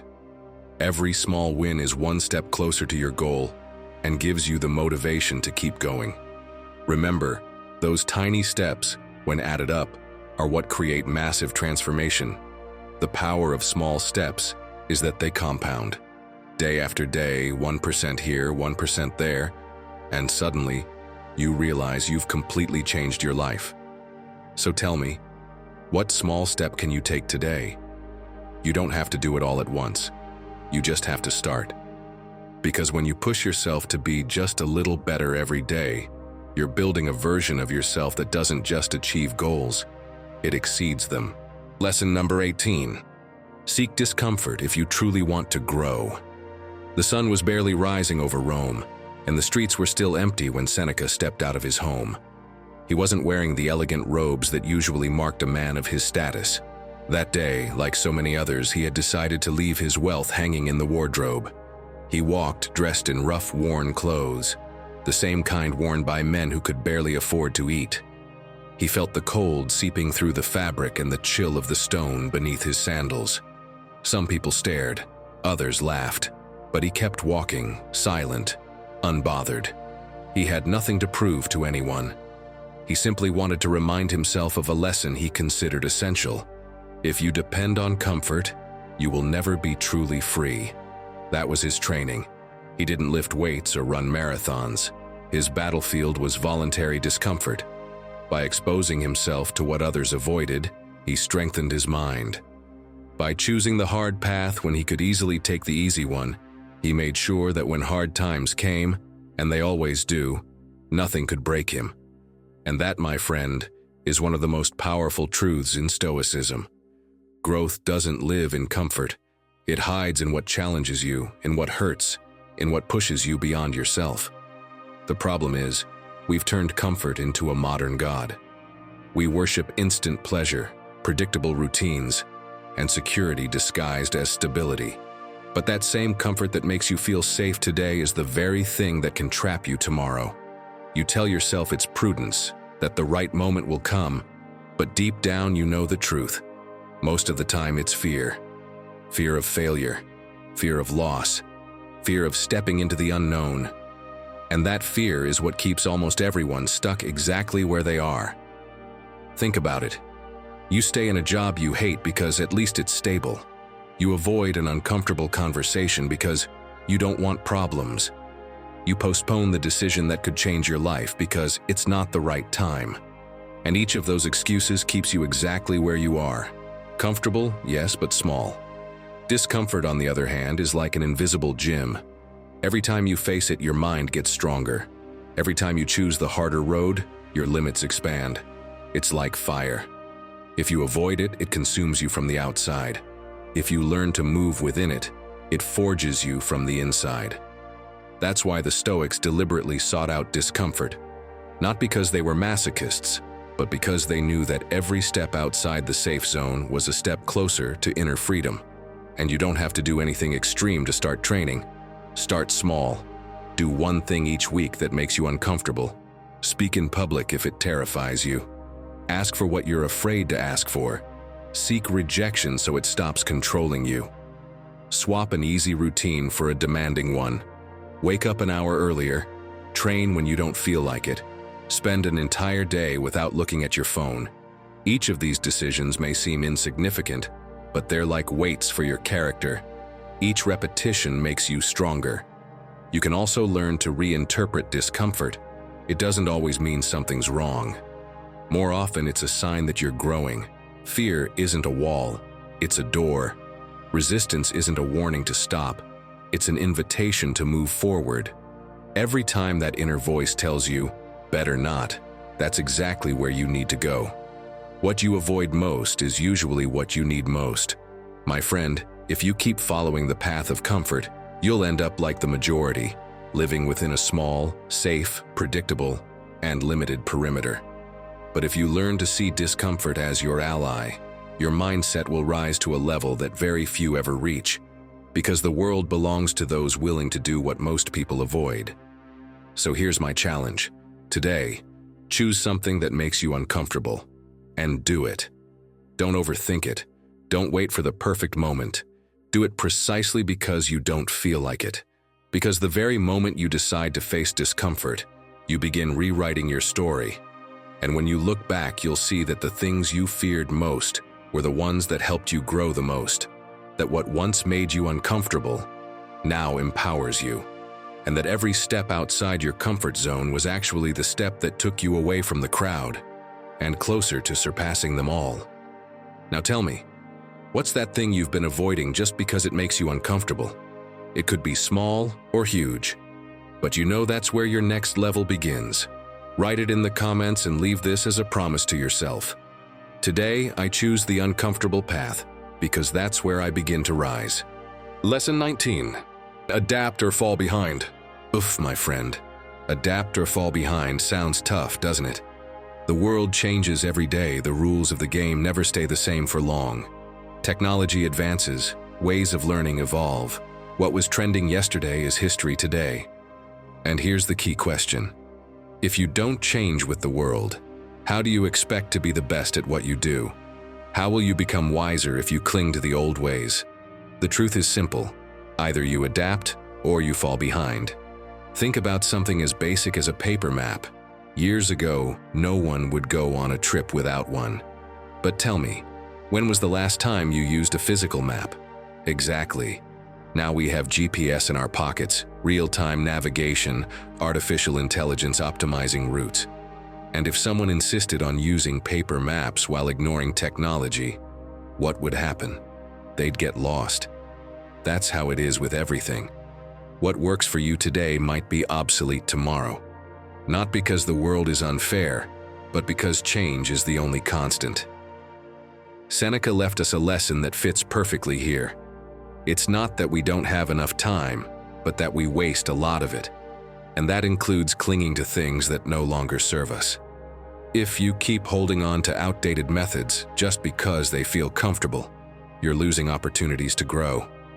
If you insist on doing things the way they've always been done, you're denying yourself the chance to learn new ways that could make you better. Look at what happened to Blockbuster. For years, it was the king of home entertainment. No one imagined watching movies without going to one of their stores. Then Netflix came along. Not because it had more money or more power, but because it adapted to the streaming era. The result?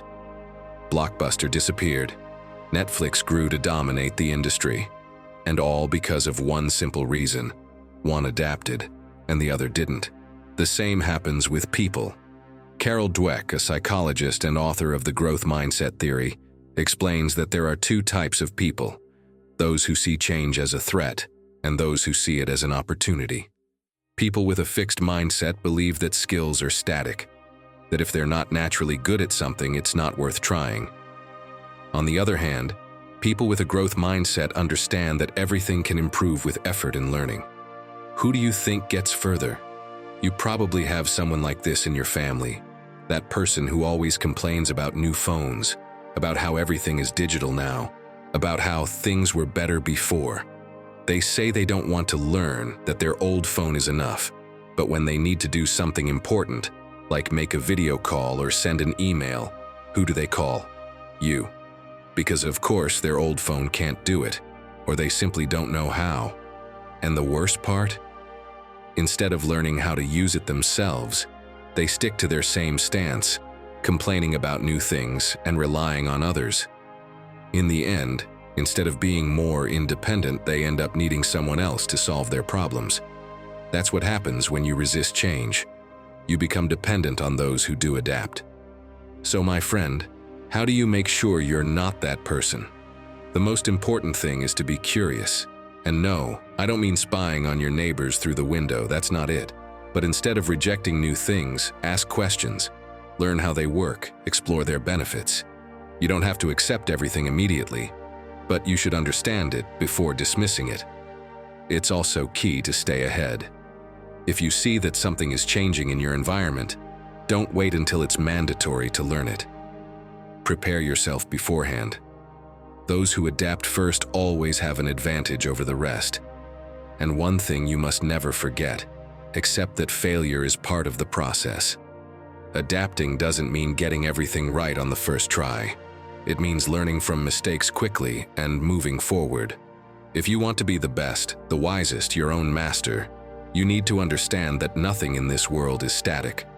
Only those who learn to move with change can truly take control of their destiny. So tell me, are you going to evolve, or are you going to stay behind? But wait, because here comes the real turning point. There's something that separates those who move forward with strength from those who stay stuck, wondering why. Something that determines whether you'll truly reach your best version or keep repeating the same mistakes over and over again. What we're about to dive into might be uncomfortable, but it's exactly what you need to take the next step. Lesson 20. Turn obstacles into your greatest teacher. Imagine you're walking along a path heading toward the top of a mountain. The air is fresh, the trail is clear, and everything seems to be going well. Until suddenly a huge boulder blocks the way. Most people stop right there. Some sit down and wait for someone to move it. Others complain about their bad luck and turn back. And then there are those who keep going, not because the path is easy, but because they choose to climb the rock and make it part of the journey. That's exactly how life works. You move forward with a clear plan, and out of nowhere, something changes everything. An unexpected failure, a betrayal, a loss, a door that slams shut. Your first reaction is to think the road ends here, that this is as far as you go. But it's not the end. It's the test. What determines whether you stay where you are or move forward isn't the rock. It's what you decide to do with it. Marcus Aurelius wrote about this in one of the hardest moments of his life, while dealing with wars, plagues, and internal crises across the empire. What stands in the way becomes the way. He wasn't writing some nice phrase to inspire others. It was how he chose to face his own challenges. He knew that every obstacle hid a chance to grow, and giving up on it meant giving up that chance. Think about it. If everyone reacted the same way to the rock, they'd all be stuck in the same place. But the ones who choose to climb it develop strength, skill, and vision. The same thing happens with real-life challenges. Losing a job might feel like the end of your stability, until you use it as the push to build something of your own. A breakup might feel like failure, until you realize it gave you the space you needed to figure out who you really are.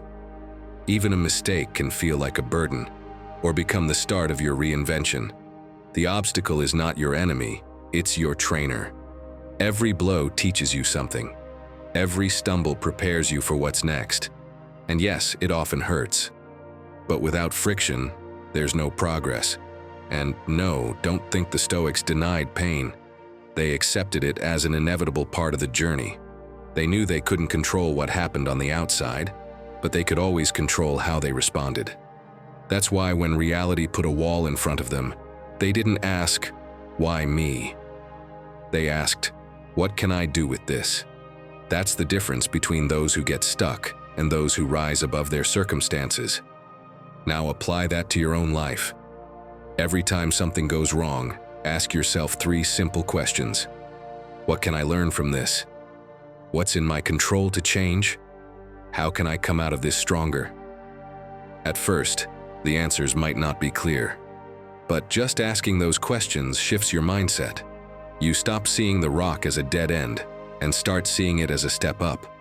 And once you start redefining your failures in real time, everything changes. You stop calling them defeats and start seeing them as training. You'll realize that many of the things that hurt the most in your life weren't punishments, they were lessons. Every layoff, every rejection, every disappointment was shaping you, preparing you for the next level. Try this.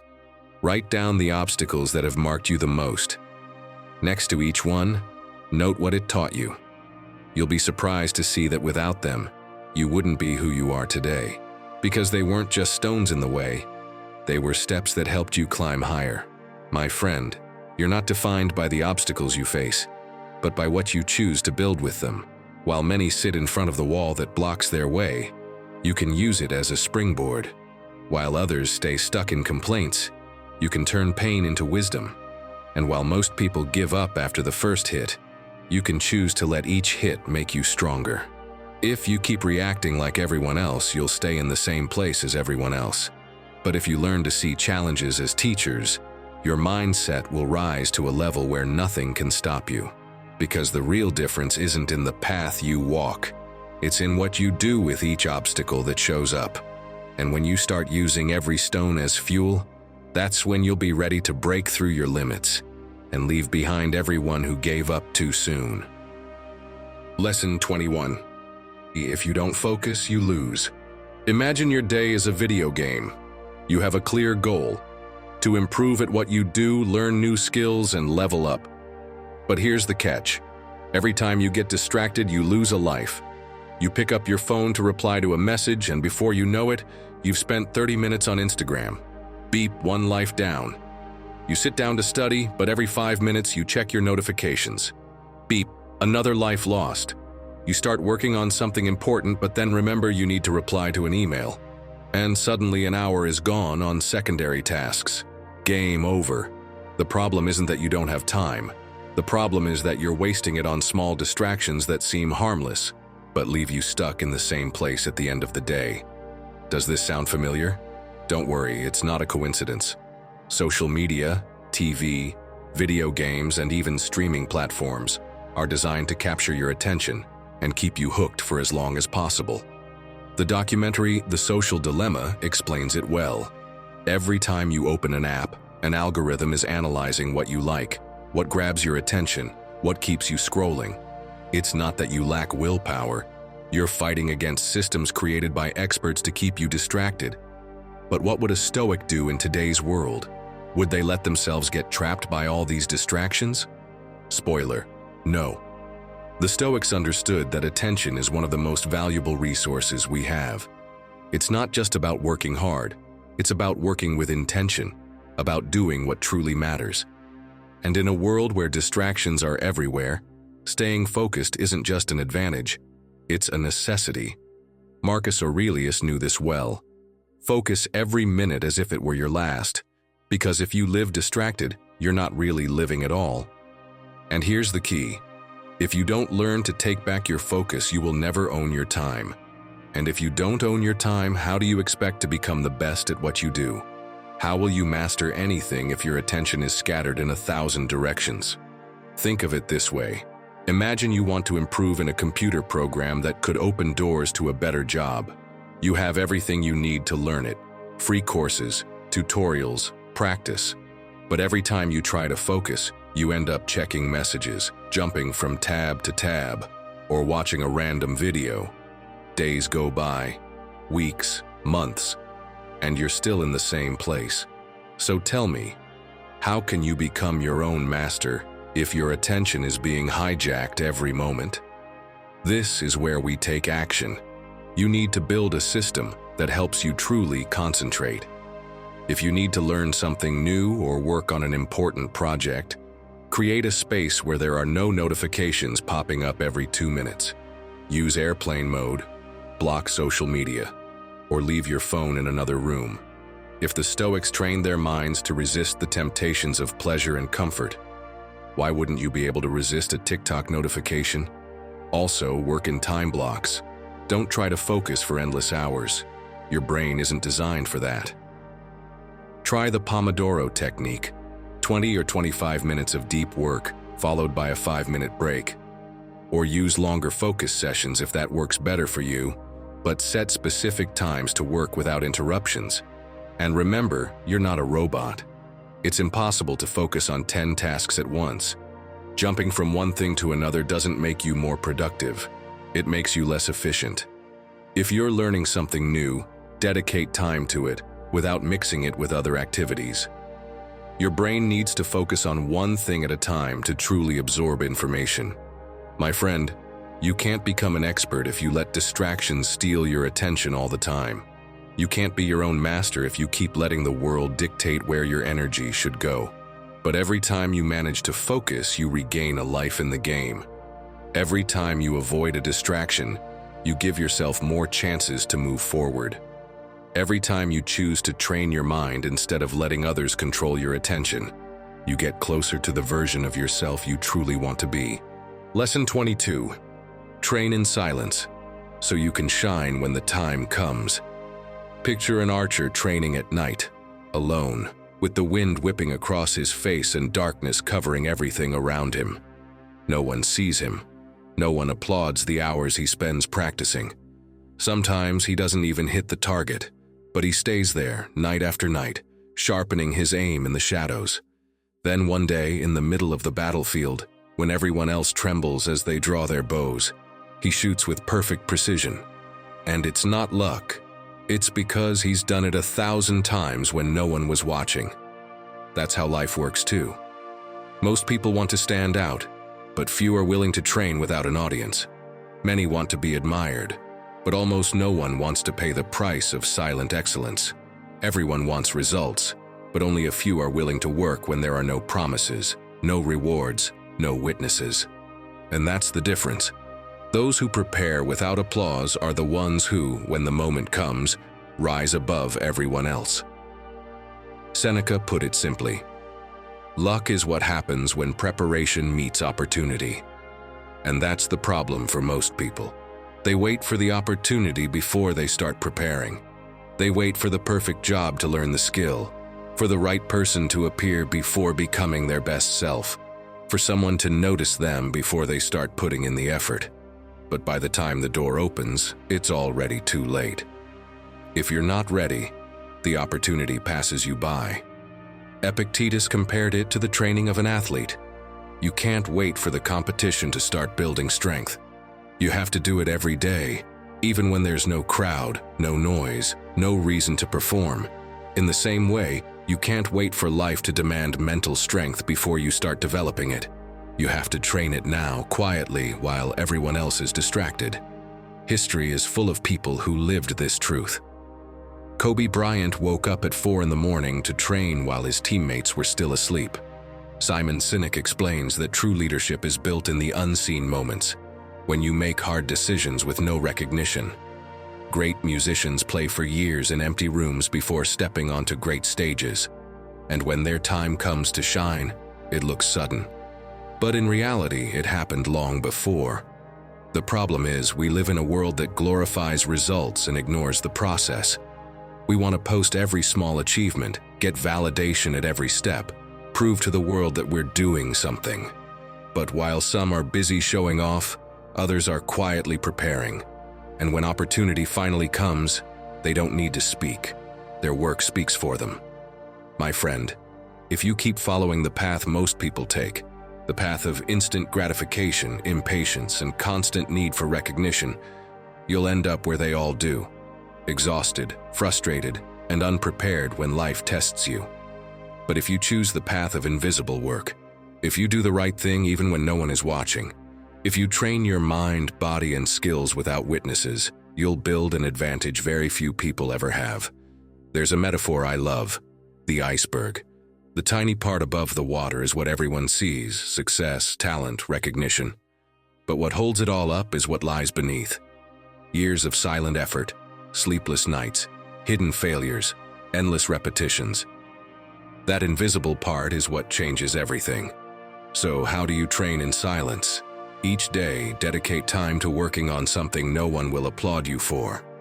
Improve a skill that few value today, but that tomorrow will be essential. Practice what challenges you, not what you're already good at. And above all, stop sharing every step as if it needs validation. Learn to love the process in the shadows, because that's where real strength is built.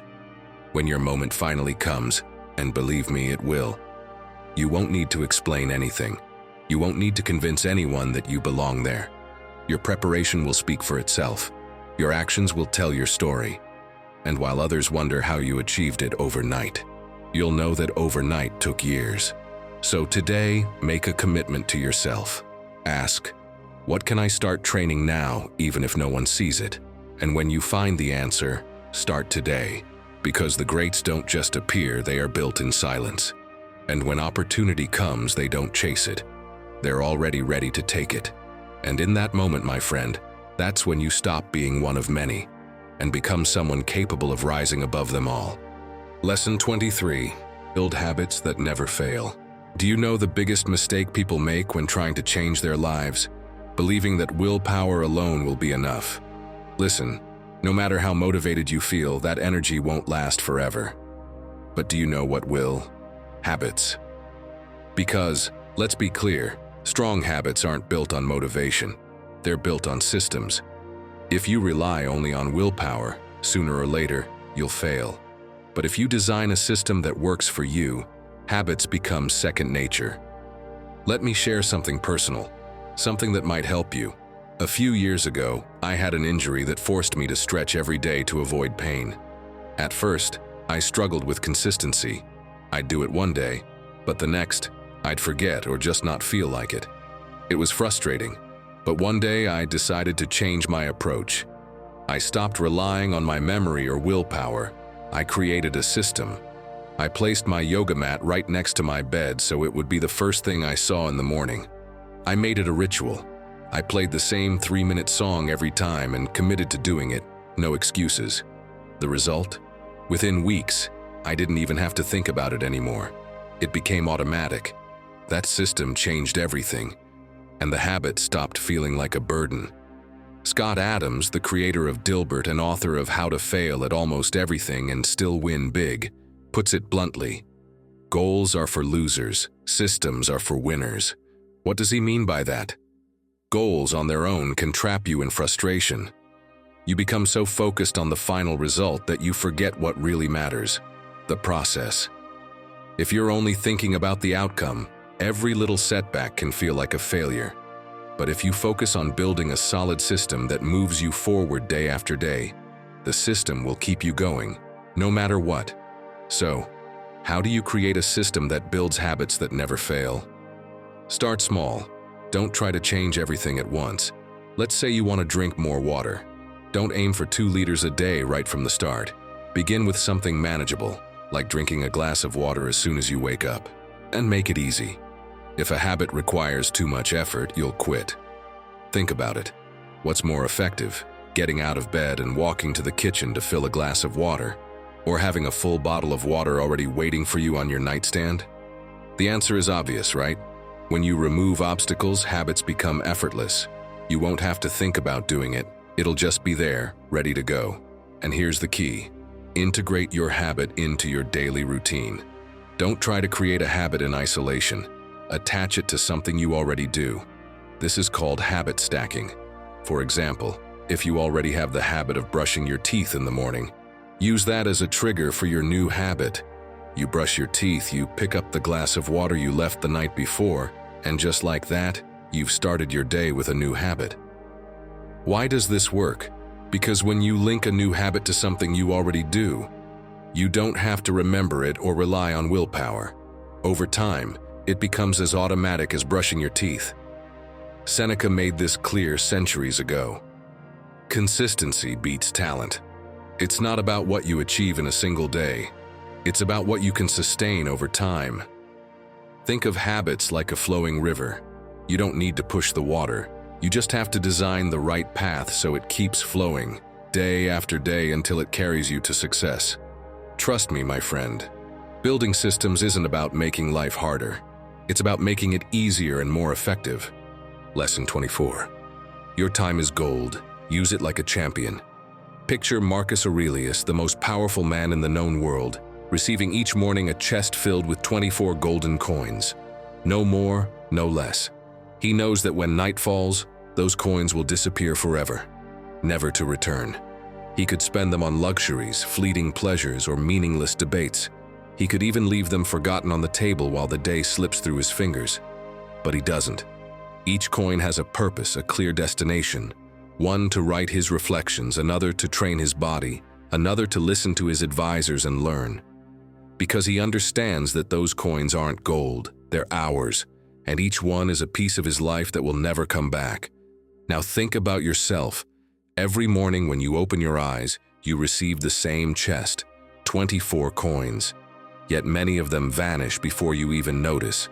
One disappears while you scroll aimlessly on your phone. Another gets lost in pointless conversations. Two more fade away in useless worries about things you can't control. And when night comes, you ask yourself why you haven't progressed, why your life feels stuck. The answer is simple. You gave your coins to what doesn't matter. The Stoics were obsessed with this idea. Seneca warned that it's not that we have too little time, it's that we waste so much of it. Marcus Aurelius in his Meditations would scold himself daily for spending time on trivial things, reminding himself to live each day as if it were his last. And Epictetus insisted that every minute should serve to move us closer to virtue, because nothing is more precious than the present. They understood something most people forget. You can't buy more time, but you can decide how to invest it. Think about how you spend your own coins. Maybe you say you don't have time to read, to work out, to build that project you dream about. But if you looked at your day with honesty, you'd see how many of those coins are spent on distractions that give you nothing in return. You'd see leaks everywhere in procrastination, in fear of starting, in the habit of saying yes to everything others ask of you. Meanwhile, your future is left unfunded. That's the great trap of modern life. If you don't take control of your time, the world will do it for you. Notifications, endless demands, constant noise. It's all designed to spend your coins before you can use them on what truly matters. And here's the hard truth. The time you give away today will never come back. Every wasted minute is one less brick in the future you want to build. That's why you need to shift your mindset. Instead of saying, "I don't have time," say, "I'm not prioritizing this." Then ask yourself if you really want your life to be built out of the things you are prioritizing. Start simple. Do a time audit. Write down how you spend every hour for a week. You'll be shocked to see how many coins vanish without a trace. Then apply the 80-20 rule. Dedicate most of your time to the things that truly move your life forward. And each morning, before you begin, ask yourself one question.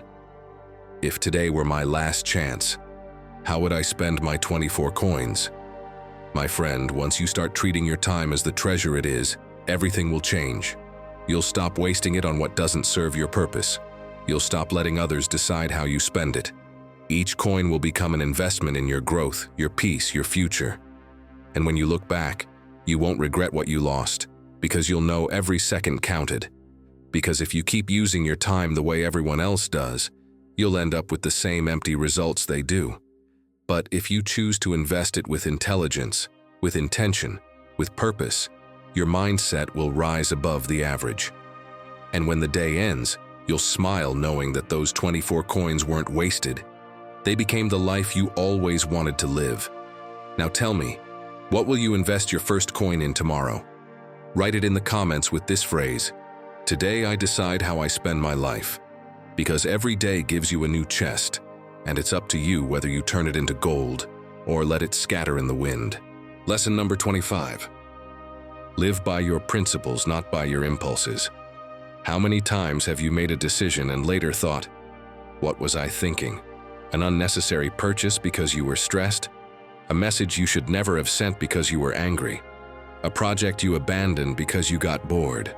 And the worst part is, deep down, you knew it wasn't the right thing to do, but the impulse was stronger than your judgment. And that, my friend, is exactly what separates those who move forward with purpose from those who wander in circles. Some live guided by principles, others by momentary reactions. The Stoics were crystal clear about this. Marcus Aurelius wrote, "Do not let your mind be carried away by your desires. Control them and act according to reason. Because impulses are like waves. They come, they crash, they drag you, and then they're gone. Today you want one thing, tomorrow the opposite. Today you say yes with excitement, and tomorrow you don't even know why you did it." Principles, on the other hand, are like a lighthouse in the middle of a storm. No matter how strong the wind blows or how high the waves rise, They always point you in the right direction. To live by principles means acting according to what you know is right, even when it's uncomfortable. It means your decisions aren't dictated by whether you're tired, angry, or motivated, but by whether they align with what you believe. Epictetus explained it simply. To live well is to live according to nature, which means acting with virtue and reason instead of being dragged around by fleeting emotions. Think about it for a second. Most of the mistakes we regret the most don't come from ignorance. They come from impulsiveness. We know we shouldn't respond in anger, but we do. We know we don't need that purchase, but we make it. We know we should keep going, but we give up. And if you look back and analyze each of those choices, you'll realize they weren't rational decisions. They were reactions. Principles are the opposite. Conscious decisions made before the storm hits. They act like an anchor that keeps you steady even when chaos shakes everything around you. Cato the Younger is a perfect example. In a world where everyone sold their integrity for power, he chose virtue over survival. And when betraying his values would have been easier, he stayed true to them, even if it cost him everything. It may sound extreme, but it reveals a deep truth. If you're not willing to pay a price for your principles, you'll pay a far greater one for not having them. And you don't have to look that far. Think about someone you truly admire. It's not the person who always followed what they felt. It's the one who stayed faithful to their values, even when it meant saying no, going against the current, or facing criticism. That kind of coherence builds respect, trust, and inner strength. The truth is, we all have values, but very few of us have them clearly defined. That's why a simple Stoic practice can change your life. Write down the 3 virtues you respect most, maybe honesty, courage, or discipline, and then ask yourself if your daily actions reflect them. If they don't, it's not that you lack principles, it's that you're not living them. Imagine that every decision is a fork in the road. One path is paved by impulses, short, easy, but leading you exactly where everyone else ends up. The other is the path of principles, more demanding, more solitary, but each step lifts you higher beyond your limits. The world is full of people who do whatever they feel in the moment. Very few do what they know they should. And it's those few who end up transforming their lives. Before making an important decision, ask yourself, does this reflect who I want to be? If the answer is yes, take the step, even if it scares you. If it's no, stop, even if the temptation feels powerful. Learn to say no, even when something feels good, if you know it goes against your values. And above all, build your own personal code. 3 or 4 non-negotiable principles that guide your actions no matter the situation. My friend, remember this: emotions change, impulses fade, but principles endure. They are the invisible thread connecting every decision to the destiny you want to build. And when your steps are guided by them, no storm can throw you off course, no failure can break you, and no temptation can make you lose your way. Lesson 26. Think with logic, not emotions. Imagine your life is a ship. You're sailing calmly, steering firmly, moving toward your destination. But suddenly, a storm hits. The wind shakes you, the waves rise, and instead of staying on course, you start spinning the wheel like crazy, letting fear take over. The result? You end up lost, far from your destination, with your ship in ruins. This is how most people make decisions, heart racing, trapped by the emotion of the moment. And the worst part? When the storm passes and they can finally see clearly, they realize they've gone in the wrong direction. If you want to become someone who masters their life, who makes decisions that take them further, who truly becomes their own teacher, you need to learn to think with logic, not emotions. And Epictetus said it centuries ago, it is not things themselves that disturb us, but our interpretation of them. It's not the situation, it's how you see it. It's not what happens, it's what you decide to do about it. But we live in a world where people prefer to react rather than analyze, and that leads us to make the same mistakes over and over again. Take fake news, for example. You see an alarming headline on social media, share it without thinking, and suddenly, everyone is convinced of something they haven't even verified. People don't stop to ask, Does this actually make sense? They just act on impulse. And here's where it gets interesting. More than 2,000 years ago, Socrates already knew that people didn't think deeply enough.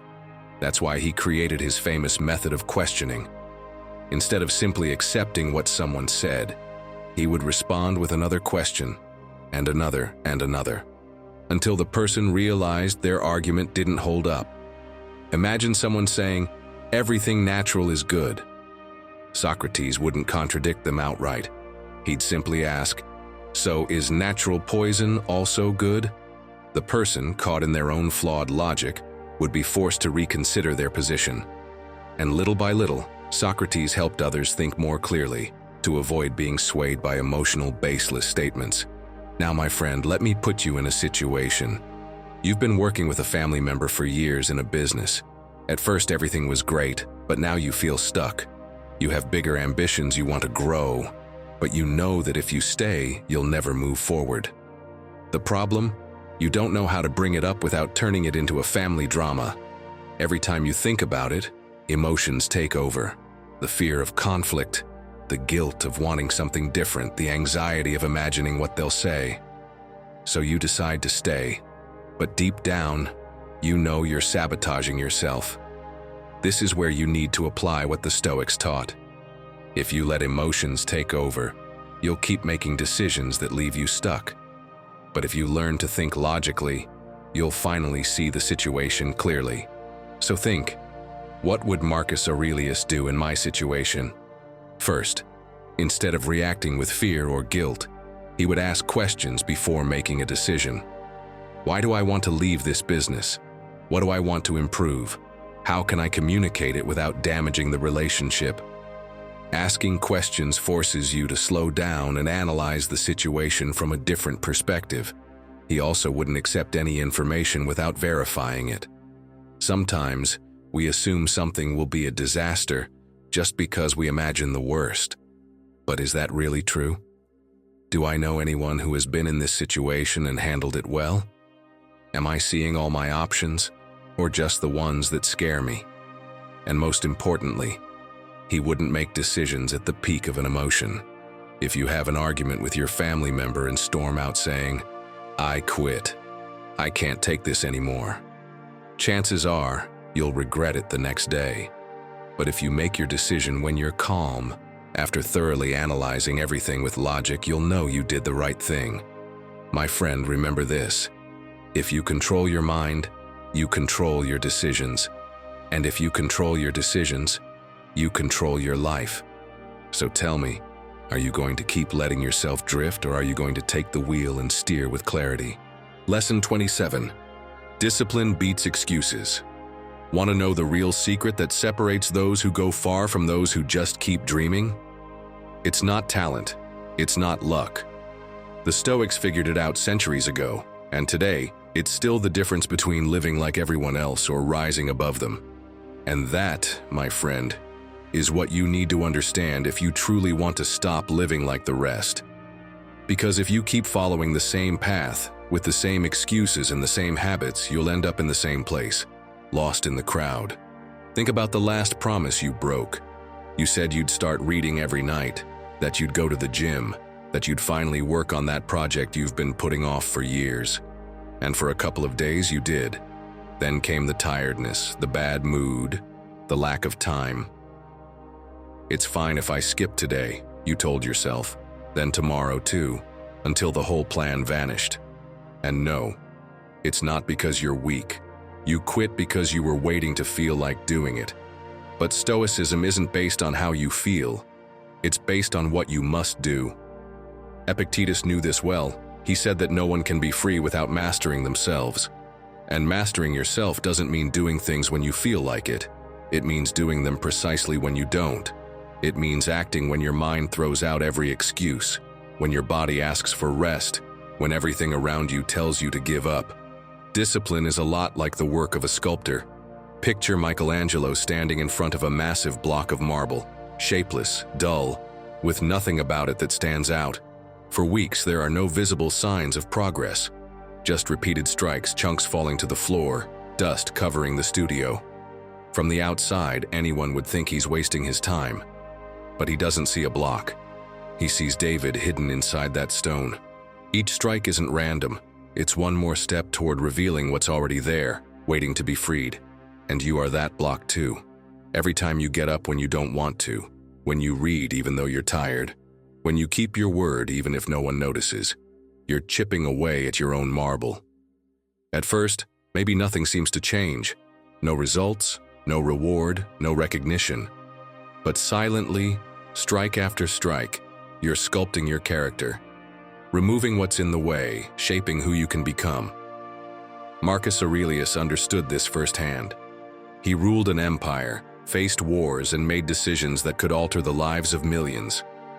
And even then, every night he sat down to write his reflections. He didn't do it because he felt inspired. He did it because he knew duty isn't up for negotiation. Discipline wasn't optional, it was the path. Most of us are just waiting for motivation to magically appear, but it works the other way around. Action is what brings motivation, not the other way around. It's like trying to light a fire by staring at the wood. Nothing happens until you start rubbing it. The spark comes after, and when you truly get this, you stop waiting for the mood to act. Next time your mind says, "I don't feel like it," ask yourself a different question. Did I promise I would? If the answer is yes, then do it, because your word has to mean more than your mood. Start small if you have to. 5 minutes of reading, 10 minutes of working out, one single step. What matters isn't how big the action is, it's that it happens. And change how you see tiredness.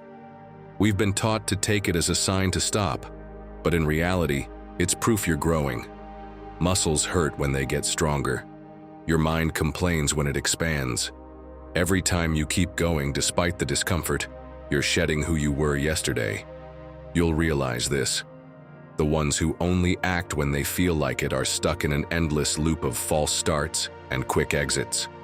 But the ones who act because they made a decision, even when their body feels heavy and their mind protests, become unstoppable. If you keep doing what everyone else does, you'll keep getting what everyone else gets: excuses, frustration, and broken promises. But if you choose effort, if you follow through even when no one's watching, if you make discipline part of who you are, then your mindset will rise. And when that happens, surpassing your limits won't be a goal. It'll be your way of life. Remember this, my friend. When the marble finally cracks and the sculpture appears, it wasn't that final strike that made the difference. It was all the ones before, the ones that seemed useless, the ones no one saw. The same will happen with you. Every act of discipline brings you closer to the version of yourself that can go beyond limits. And when that version shows up, it won't just be you who's changed. You'll be ready to rise above them all. You don't need to run faster than anyone else. All you need is to never stop moving forward. Because when your steps become steady, your decisions consistent, and your mind unbreakable, one day you'll look around and realize you've already surpassed them, without ever trying to. If you're ready to take that step, write it in the comments. Today I start rising.